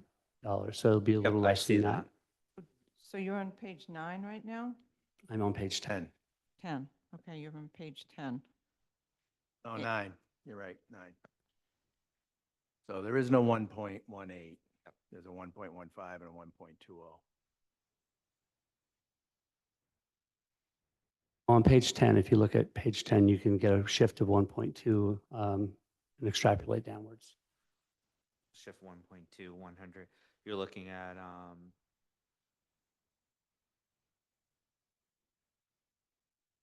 Yeah, go down to 120 on the left. Can we value just, of $500,000, Yeah, right there. $90 savings Yeah. for 1.2, and then you just, a little bit would be significantly depending on the math, yeah. and that math. But my point is that the argument is that we're penalizing commercial businesses with the shift that we're doing at 1.03, when in fact they've been getting effectively a shift in their favor by the fact that the evaluations, I mean, it's not, we're not shifting it, but the shift in the value of the residential property has skewed upwards so much so that commercial and industrial properties are effectively paying the same or if not less taxes than they were 8 years ago. Counselor Worthley. Thank you. I'm not going to get into a back and forth with Counselor to my left. I just think there's a question of economics that's missing, understanding economics that's missing. Okay. We could save $15 or $11 for a resident who loses their job. Okay. If a Varian decided to go to Beverly in the Cummings Center, for example, where they have access to more employees, they have better roads, they have better school system in terms of rankings, we would lose hundreds of millions of dollars of income to residents. We want to talk about making this shift and using tax classification to make this shift. What we need to do is we need to draw more businesses here. And how do we do that? We have to have the tools to do that. And we are at a disadvantage being at the beginning of the line or the end of the line, depending how you look at it, where two-thirds of our radius is water. So if you're trying to have a business locate here, and you say, well, your nearest group of employees are in Gloucester, but beyond that, you got to go from Boston to get people that might be qualified for high-paying jobs. Well, that's a disadvantage. They got to pay more money for those same employees than someone might have to do in Burlington or Woburn or Beverly. So because we're at a disadvantage, we shouldn't make it harder for businesses by taxing them more. We should work the opposite angle and say, what can we do to bring more businesses here, to provide the residents that we care so much about, to save $11 or $12, to provide them jobs. I don't think we just discount the value of a good paying job in Gloucester to save someone $11. It's not fair. So we want to talk about equity. We should be at 1.00. The reason why I made the recommendation of 1.03, and that was a motion that was on the table, is so that we wouldn't get into this random bingo game of just throwing out numbers. Let's not editorialize, please. Okay, that's why I put forward the motion of 1.03, where the mayor recommended it. It was the same as last year. I don't like it at all. I'd rather be at 1.00, but I'm also looking at what's likely to be palatable to this council. This other math makes no sense because it's not what drives businesses to decide to locate here. Anyway, the last thing on this for me, and I'm not going to get into it, is Thank you. when someone owns value, the value goes up, they own that equity. So the value is the value. That's what Mr. Pappas says. So when the value goes up, a resident owns that equity. Yes, they're taxed on it, but they own the equity. Thank God they do. Okay. I've said my piece. Counselor Grow. Thank you. I just want to point out a couple corrections. First off, the motion on the table is the amendment. But secondly, as you pointed out, that we run the risk of losing businesses to a place like Beverly or Danvers or Peabody, all of which shift at 1.5 and in some of them 1.65. The current commercial industrial rate in Beverly right now is $21.94 per thousand, which is more than twice what we're talking about doing here. I'm looking at it right It's now. not because there's more value. There are more businesses that are adding to that value. So the shift. The commercial, no back and forth, please. commercial industrial rate is $21.94 per thousand. We're not in talking Beverly. about, I mean, I'm saying, but he's making the point, if I could, the council's making the point that we run the risk of businesses in Gloucester relocating to Beverly where they'll be paying twice as much in property taxes. okay, thank you. Any more discussion on the motion? I mean, the amendment. Okay, all those in favor? Aye. Aye. Oh, On the no, amendment? no, sorry. Can we do a roll call on the Yeah, amendment? all right, do a roll call. I don't know what I was doing.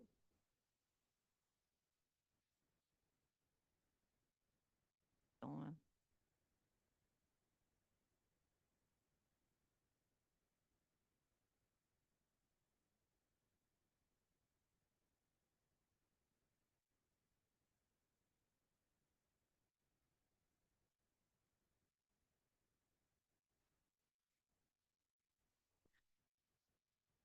Counselor Gilman, No. Counselor Grace, No. Counselor Gross, No. Counselor Grow, Yes. Counselor Worthley, No. Counselor Benson, No. The vote is 1 in favor, 6 opposed. I'm sorry. Where are you on here? Like Tony. I'm sorry. Counselor No. Majota. No. How could we forget you? Quiet tonight. The vote is 1 in favor, 7 opposed, 2 absent. The motion fails. Okay. Now back to the main motion. Discussion.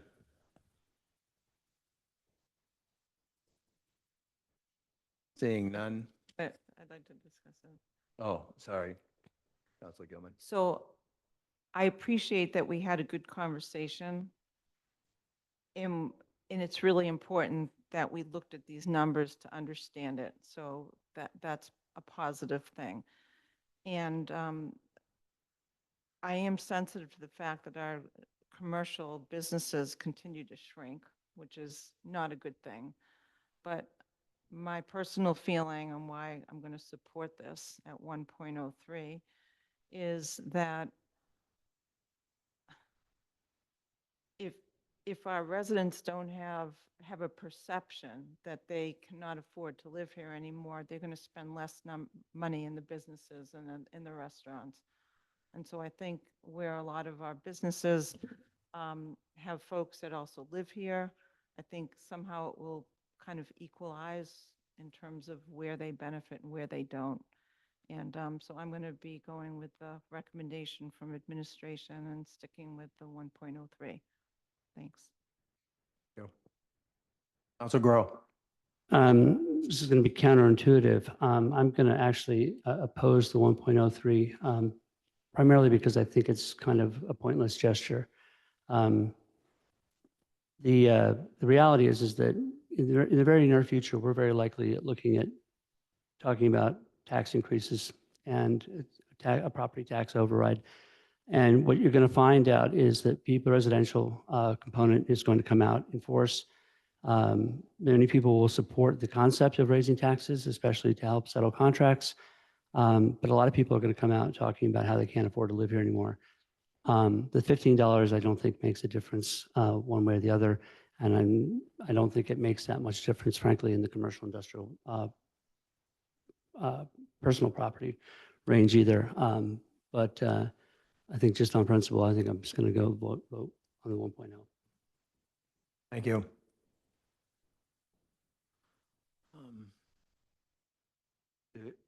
Gloucester is, with the decline of the waterfront,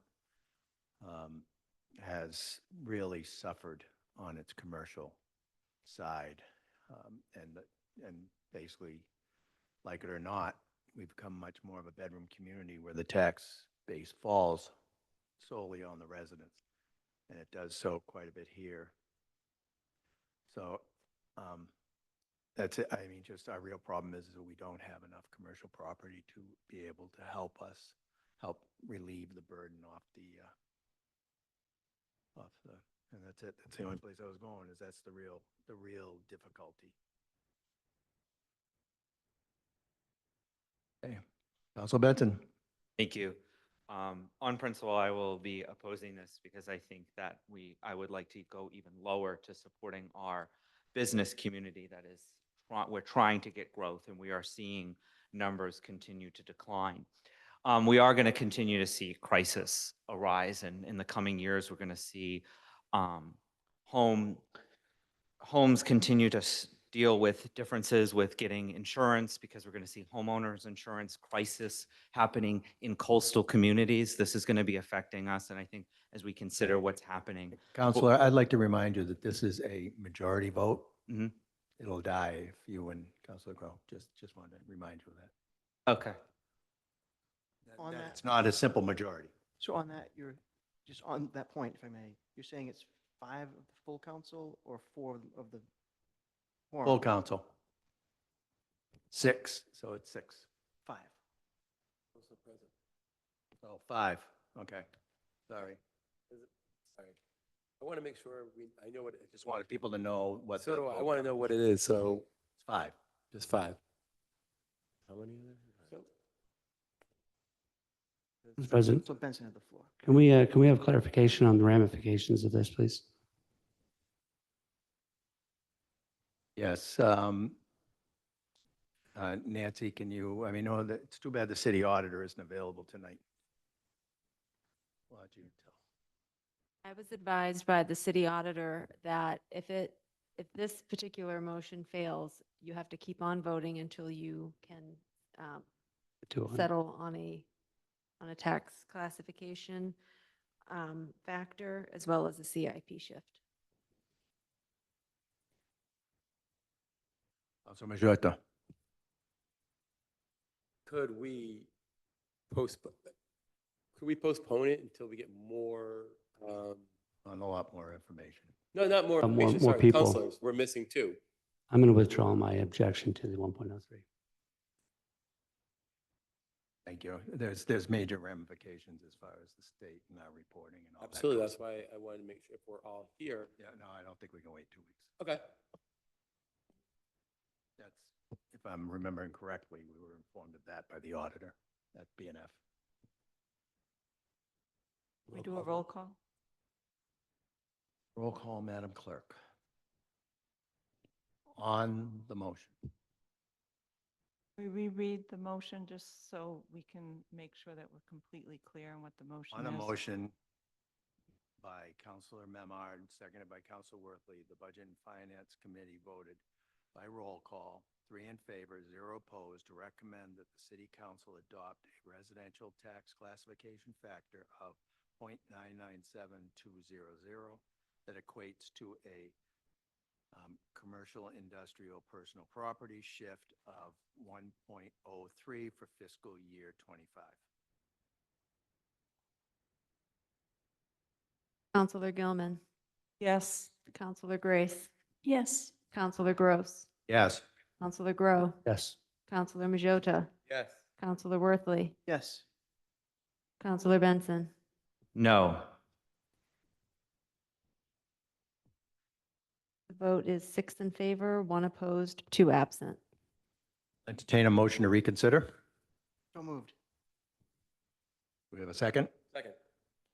A motion made by Councilor Worthley, seconded by Councilor Majota. We can just do this by a simple vote, or we want to do it by roll call? Roll call. No.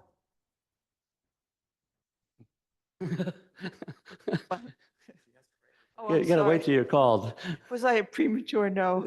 I'll wait for you to call on me, Sounded Grace. like- I'm Sounded sorry. like me tonight. Sorry.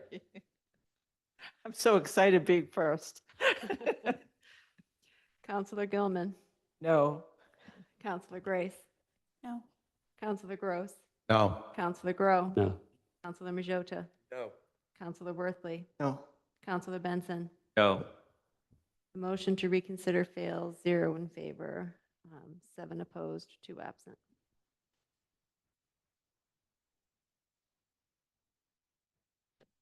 Okay. Next order of business, Madam Clerk. Thank you. Oh, thank you, Assessor. guys. Thank you. Thank you. Public hearing 2024, number 31, RZ 2024, number 4, Council Order 2024, number 21. Amend Gloucester zoning ordinance, Section 5.7.4, Planning Board Review, and Section 5.7.5D, Special Permit Criteria, City Council, regarding adding third-party independent review requirements.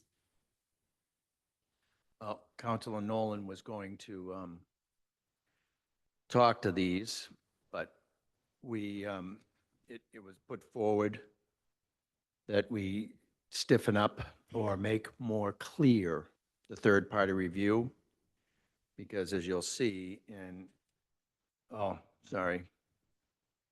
Open the public hearing. As you can see in the motion that it was not in the motion, but it was just a one short sentence in the planning board's major projects zoning ordinance. It was not referenced really anywhere else where we actually, city council has the power. So it was just made clear in that, in this motion, which is major projects. And I guess, this is the motion right here.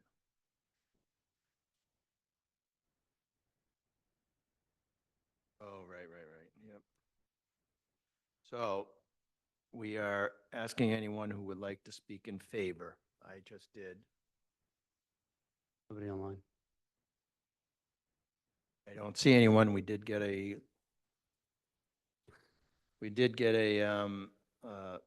nice letter from Grant Clark. We do the opposition first. Well, I'm just saying he was in favor. Oh, okay. I'm dealing with the in favor part. And now we will go for anyone speaking in opposition. The hand that was, sure if it was in favor or opposition, Linda McCarrison. She just raised it, yeah.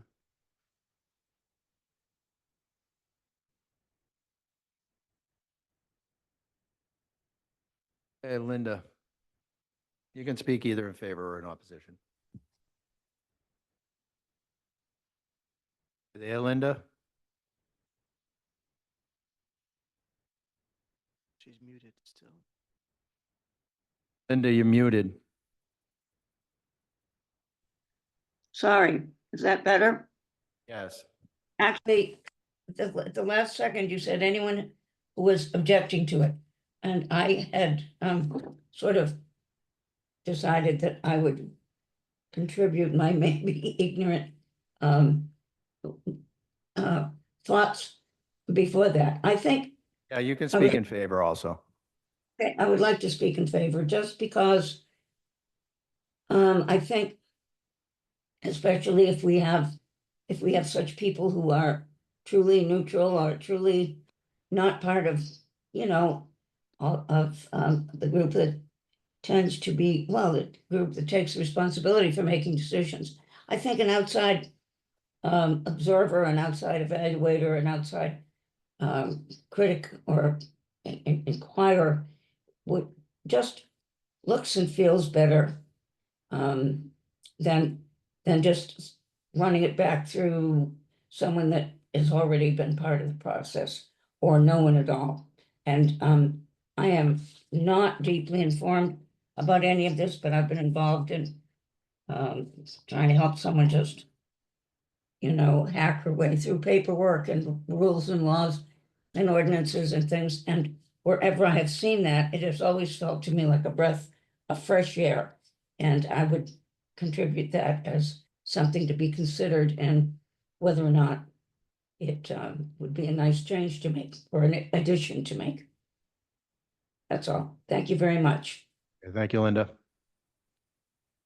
Anyone else wish to speak in favor or in opposition?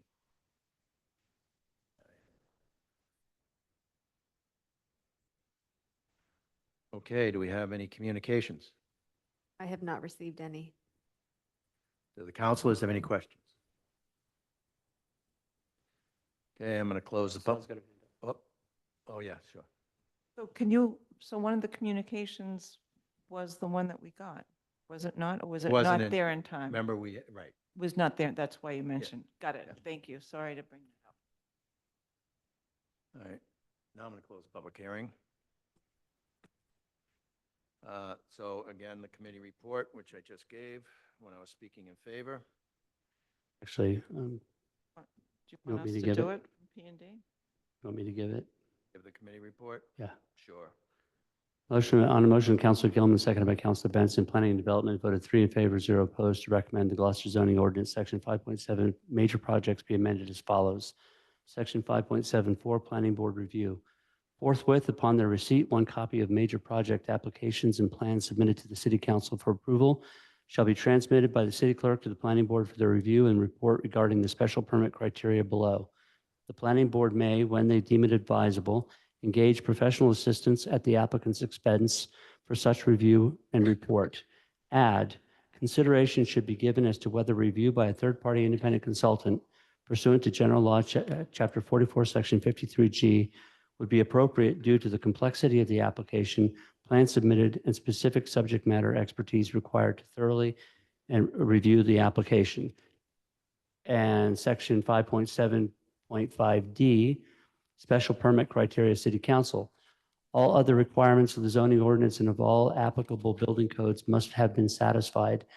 Add, consideration shall be given as to whether a review by a third-party independent consultant pursuant to general law, chapter 44, section 53G would be appropriate due to the complexity of the application, plan submitted, and specific subject matter expertise required, and specific subject matter expertise required to thoroughly review the application.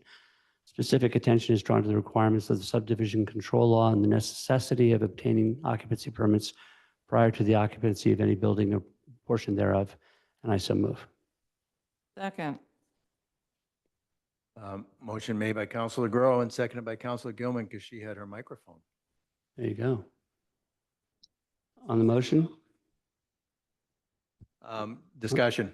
On the motion, if I could, discussions at P&D and with City Solicitor Suzanne Egan, who wrote and supported this change.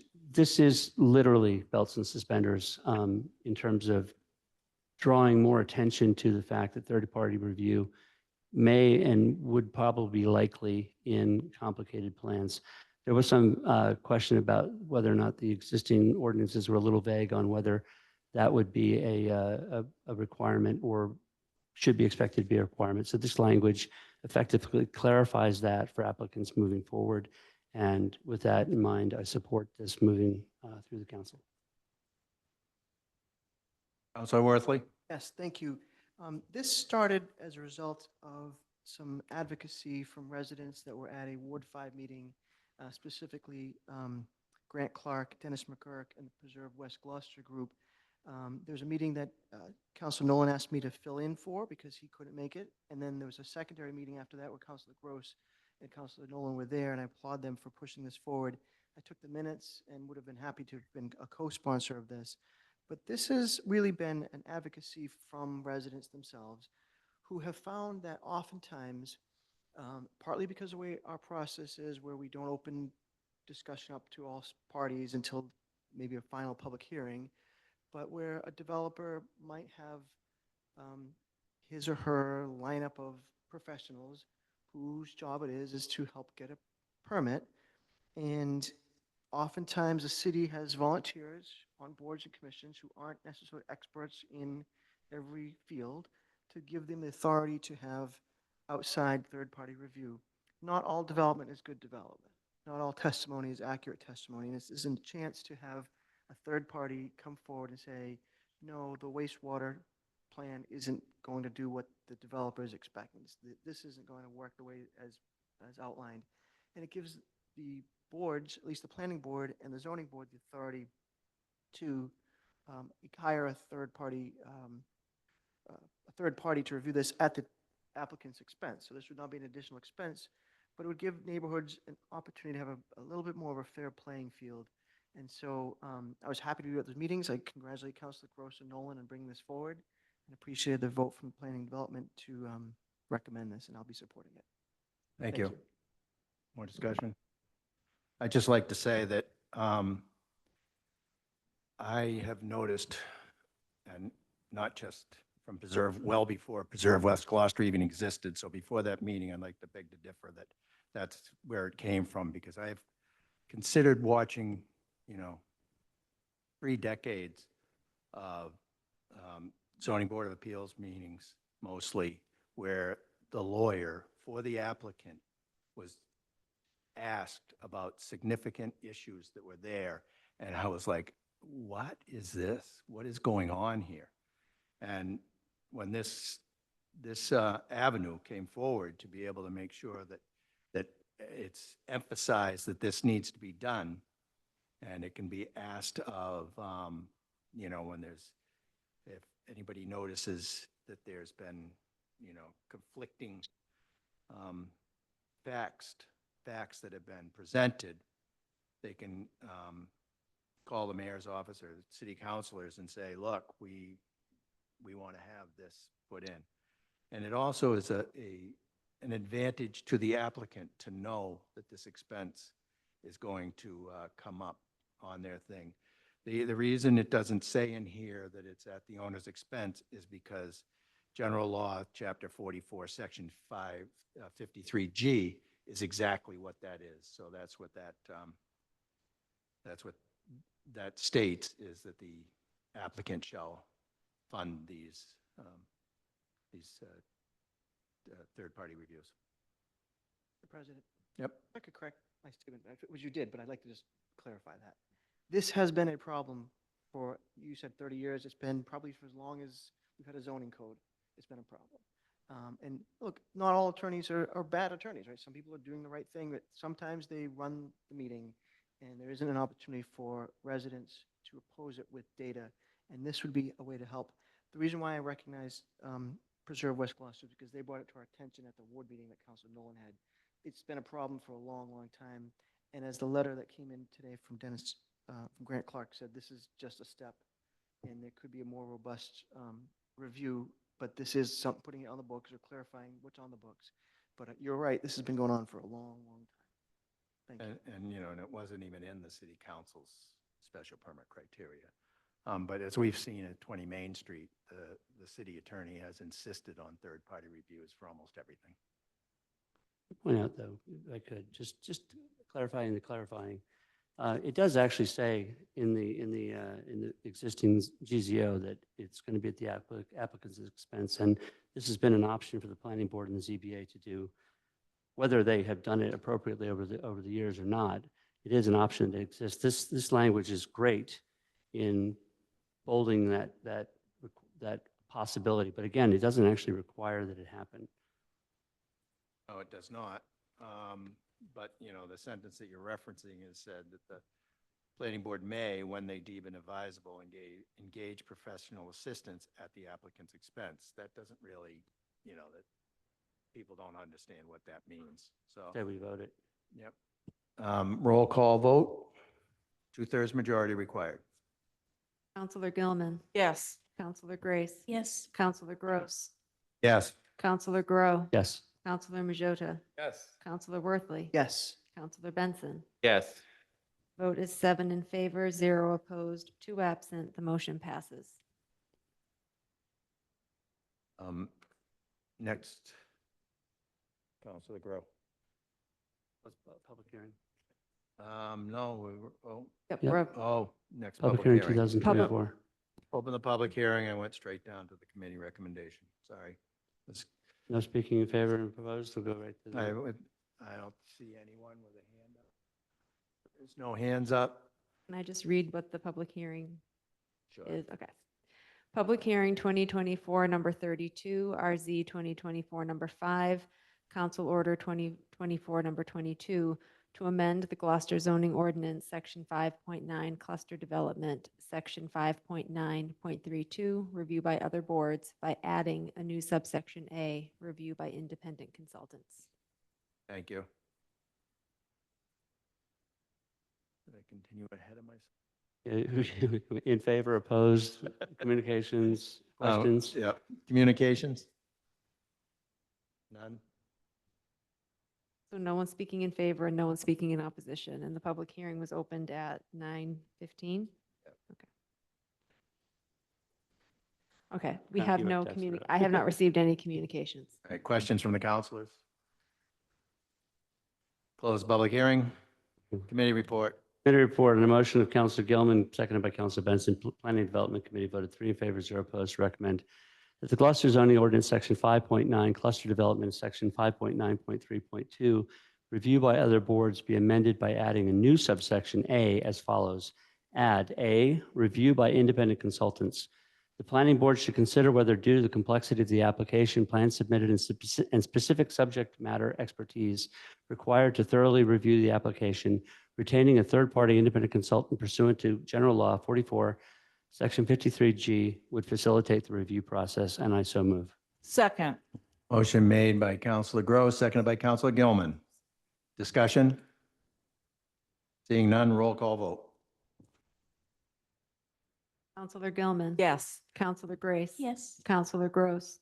Yes. Counselor Grow. Yes. Counselor Majota. Yes. Counselor Worthley. Yes. Counselor Benson. Aye. The vote is 7 in favor, 0 opposed, 2 absent. The motion passes. Thank you. Can you explain to us this next motion, because we've never had a motion to reconsider this council? right. Most of this council. So within 24 hours of a council vote, a counselor can move to reconsider a vote. And when they do that, the counselor needs to notify the city clerk's office, who in turn notifies the city council. And the matter is taken up at the next city council meeting. So Counselor Benson submitted a motion to reconsider the city council vote of October 22nd regarding the public hearing for amending Chapter 5, Building and Building Regulations. So Counselor Benson needs to make a motion to reconsider that vote. If the council does not move to do that, does not second that, then the motion dies and the vote stays as is. And if you do choose to consider the reconsideration, then you would be re-voting your vote. If someone does give it a second, do we go through on the reconsideration, do we first go through the no and yes votes on that?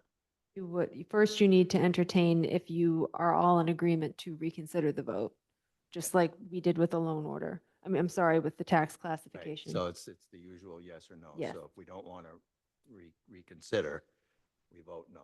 Correct, And if you want to reconsider, you vote yes. correct. Okay. Councilor Benson. I wanted to correct the record and say that I had originally meant to say nay to this. And then it wasn't clear. I must have not have said it loud enough, but I wanted to correct the record that I meant to vote no on this. On all of it? On all of it, due to right now with a cost of living crisis, I will not be supporting fee increases. So so with businesses and everything, I just Just a can't. point of order. Do we need to vote get yeah. a motion on the table to reconsider? So Yeah, you can make. that's the your- reason why That's I why I wanted to said, make correct- your motion first. Yeah, so my motion to reconsider the vote to correct the record, that is why. Says no. Right here's a motion. Okay. Okay, yep. Motion to The motion to reconsider. motion for reconsideration. Benson, City Council vote of 10/22/2024 regarding PH 2024-33, amend GZO Chapter 5, Building, GZO Building and Building Regulations, Section 5-15, Building Permit Fees, subsection A, B, D, E, F, G, H, and J, and amend Section 5-44, Fees for Electrical Work, and amend GZO Chapter, GCO, Chapter 26, Weights and Measures, Section 26-2, Collection of Fees by sealer and disposition thereof. And I so move. Second. Motion made by Councilor Benson, seconded by Councilor Grow. We can only discuss the reconsideration of the motion. No discussion. Should we do a roll call vote on this?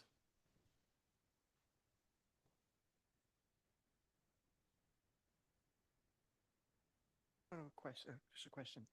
If he's just trying to change his vote to no, do we need to vote yes to reconsider so he can vote no and we could vote yes on the main motion again? And do we have that main motion? I ready think to we go? may have to go through them all, don't we? Do we have to go through all the motions again? Well, there was one motion that was made, and then there was the full ordinance amendment was behind it. So it's not like Oh, you're okay. going through each Okay, section got it, individually. Got it. All the letters. Okay. Roll call. Remember which the votes mean. So on the motion to reconsider, Counselor Gilman, No. Counselor Grace, No. Counselor Gross, No. Counselor Grow, No. Counselor Majota. Counselor Worthley. Yes. Counselor Benson. Yes. Just show a little support to my The client. vote it's been is carried two a in lot of weight. favor, five know. opposed, two absent to reconsider. The motion to reconsider fails. Thank you. You're on the record. Nobody's ever going to look at that again. We have next order of business, I guess, well, next on, for council vote, we have a speedway limit petition for Salt Island Road. Would someone like to read the motion? Anyone? I move Vice Chair the vote to Romaine. refer this petition to the Mayor and Traffic Commission for review and approval in accordance with GCS Chapter 21, Section 21-88, and Mass General Law, Chapter 90, Section 18. Thank you. So this is Give me a second. Second. motion made by Grow, Counselor Gilman, seconded. So this vote, these are Salt Island Road's private road, and they can set their speed limit with a city council vote, and they don't have to go to the state to petition permission to set the speed limit. So this is quite helpful for everyone who's burdened on private ways. I do have a question. Yep. It was to 15 miles an hour, correct? That's correct. I don't see that in the narrative or in the, It's in the petition. okay. I read it, I just don't see it on our template. Thank you. We're only voting to send it to the mayor. And the- Right, I understand. Yeah. I used to live there, so Oh, so I get it. you're an I expert. get the 15 miles an hour. Okay. Thank you. All right, well, they had to get approval of a majority of the residents. All right, President, if I may, why wouldn't we have just had this on the consent agenda to refer to the committee and to the mayor? Do we have to do it as a separate vote for any particular reason, or is it we just had it on the consent agenda last time.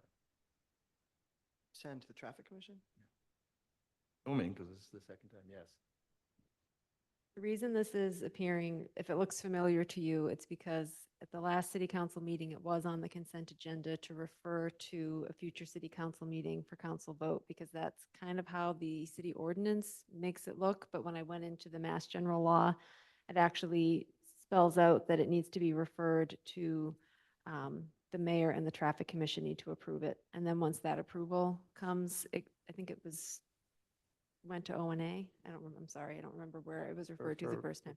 Yeah, it went to Owen. So once O&A gets it, they're going to wait for the recommendation from the mayor and the traffic commission, and then you can move ahead and vote on it. We're For just fut- voting to refer this. So for future conditions like this, we should just send it to O&A, the mayor, and the traffic commission. Okay. Thank We you. learn. Found that out. So, all right, all those in favor? Aye. Aye. Opposed? The ayes have it, 7-0 with 2 absent. President, I'd like to vote to refer this petition to, oh, sorry, you should ahead. announce it. Please, private way speed limit petition for Paul Free Road. Vote to refer, I motion to refer this petition to the Mayor and Traffic Commission for review and approval in accordance with GCO Chapter 21, Section 21-88, and Mass General Law, Chapter 90, Section 18, and I so move. Second. Motion made by Counselor Gross, seconded by Counselor Worthley. I think Val beat I me to thought it. you got in there first, but we'll change that to seconded by Counselor Gilman. Thank you. Very important to me. All right. Any discussion? All those in favor? Aye. Aye. Aye. All those opposed? Motion passes 7-0 with 2 absent. Now we have individual councilors' discussion, including report, well, we don't have any reports. So do we have councilors' discussion, and then later we'll get to, there is none, I guess. We have none. So we're going right to councilors' request to the mayor. Oh. Counselor Gilman. Thank you. I like being That's right. first. Well, we go, yeah, that's right. So I have one request to the mayor through the chair. I would like to ask that under communication to city council, section 3-8, I would like to request that we have a presentation in front of the council on an overview of Prop 2.5 and the status of our financial situations in the city. And it can be at the beginning of a meeting, just a simple presentation. It can be short and sweet, but I think it would be helpful because a lot of people are talking about Prop 2.5 and what that means, and I think it would be helpful to get an update on what it means. And so I'm requesting that we have that at whatever meeting council president feels that we can fit that in. Well, that would be at the, whatever the administration can come forward with that. It's simple. I think 'cause you Kenny a- could you do, I asked think the mayor. Kenny and you know, Honor. but whatever. no, That's my you- recommendation. We Yep. can talk about the Yes, specifics. so I mean, they would get back to me and then we put it on. Yeah, and Council Worthley had also brought up a need for a meeting similar to this, and he was talking more about the budget. But this is kind of part of the budget, but it's really something that we keep talking about it, and I think it would be helpful for all of us to get grounded again on what that means and what the numbers are for different incremental amounts of money. Like we did when we approved the East Veterans School. We understood what the rate was going to be, how much it would burden the taxpayers, et cetera. So that's it. Thank you. Okay. Yep. Councilor Grace. Yeah, I wanted to just give a thank you to the Traffic Commission and to Mike Hale and his crew for so very, very quickly getting the stop sign at the end of Acacia Street where it meets Grove Street, and also the handicap sign on Acacia Street. It was literally up within a couple of days. Very fast work. Thank you. And also thank you to Mike and his crew for getting the school zone signs on Centennial Avenue. I think it will make it was very, very important, I think, and the residents appreciate having that, kind of bright yellow reminder to slow it down a little bit coming down that hill by the high school. And my request to the mayor is if we could instill a bit more urgency and just, proactive stance on applying the laws that we pass here in regard to safety, as in parking on sidewalks and parking on crosswalks. We have so much discussion in the last year and a half about having this be a walkable city, but it's not a walkable city if you have to walk in the middle of the street because the sidewalks are all clogged with boats on trailers and cars and trucks and whatnot. So that's my request. Thank you. Thank you.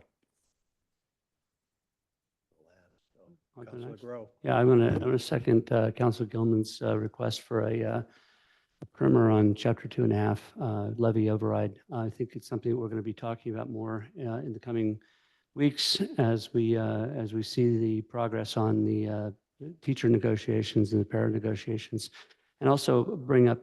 Glad that you brought up the idea of perhaps maybe having a quarterly review of where we are on revenue and expenses. There's a lot of talk in the public about how we can just find the money in the existing budget. I don't necessarily agree to that with that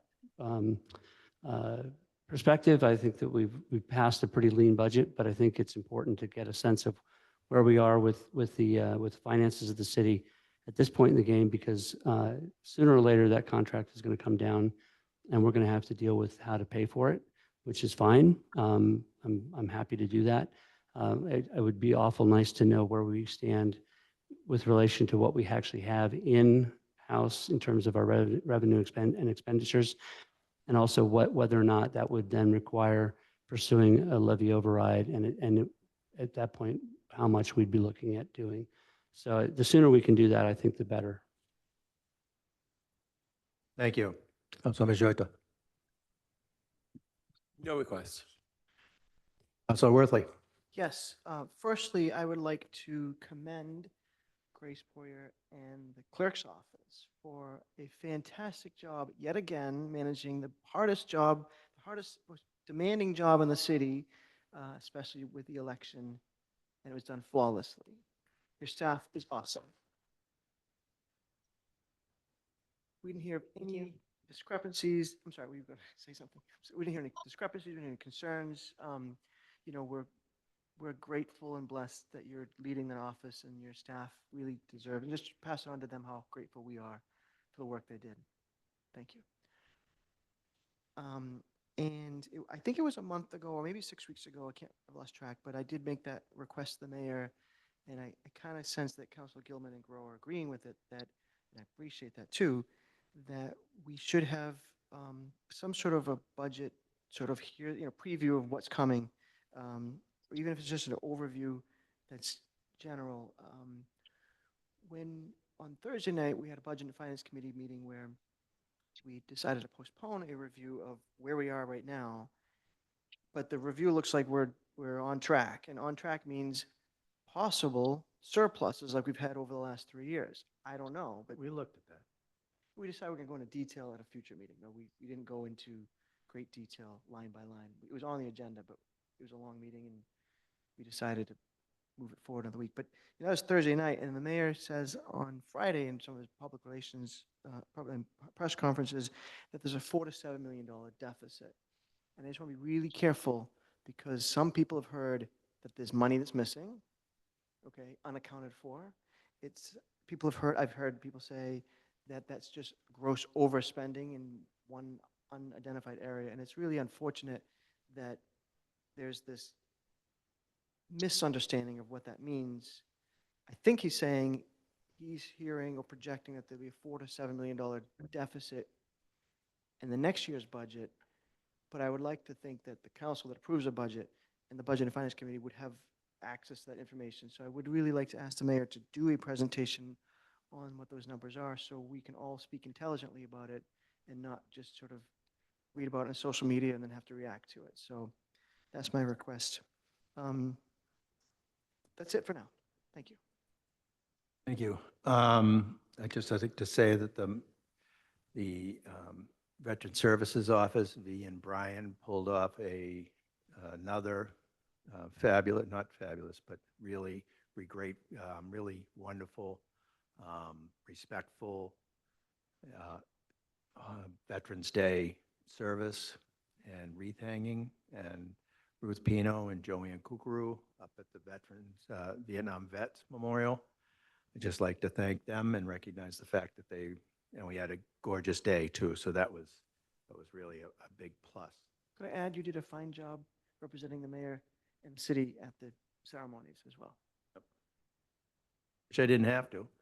Yeah. Kind of tough when you got a cold and things.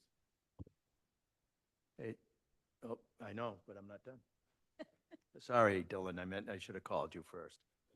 I know you don't like me today. That's Yeah, that's it. You know that.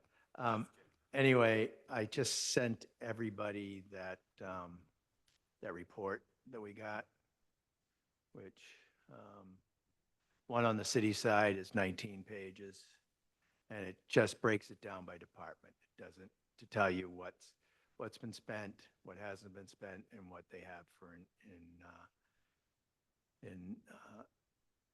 encumbrances. Thank you. Schools is just 4 pages. Councilor Benson. I don't have anything. I concur with the council president on the Veterans Day, and we honor our veterans and their sacrifice to our community, our nation. So thank you all very much. Thank you. Motion to adjourn. Second. Motion made by Councilor Grow, seconded by Councilor Worthley. All those in favor? Aye. Aye. Motion passes. All those opposed? Motion passes 7-0 with 2 absences.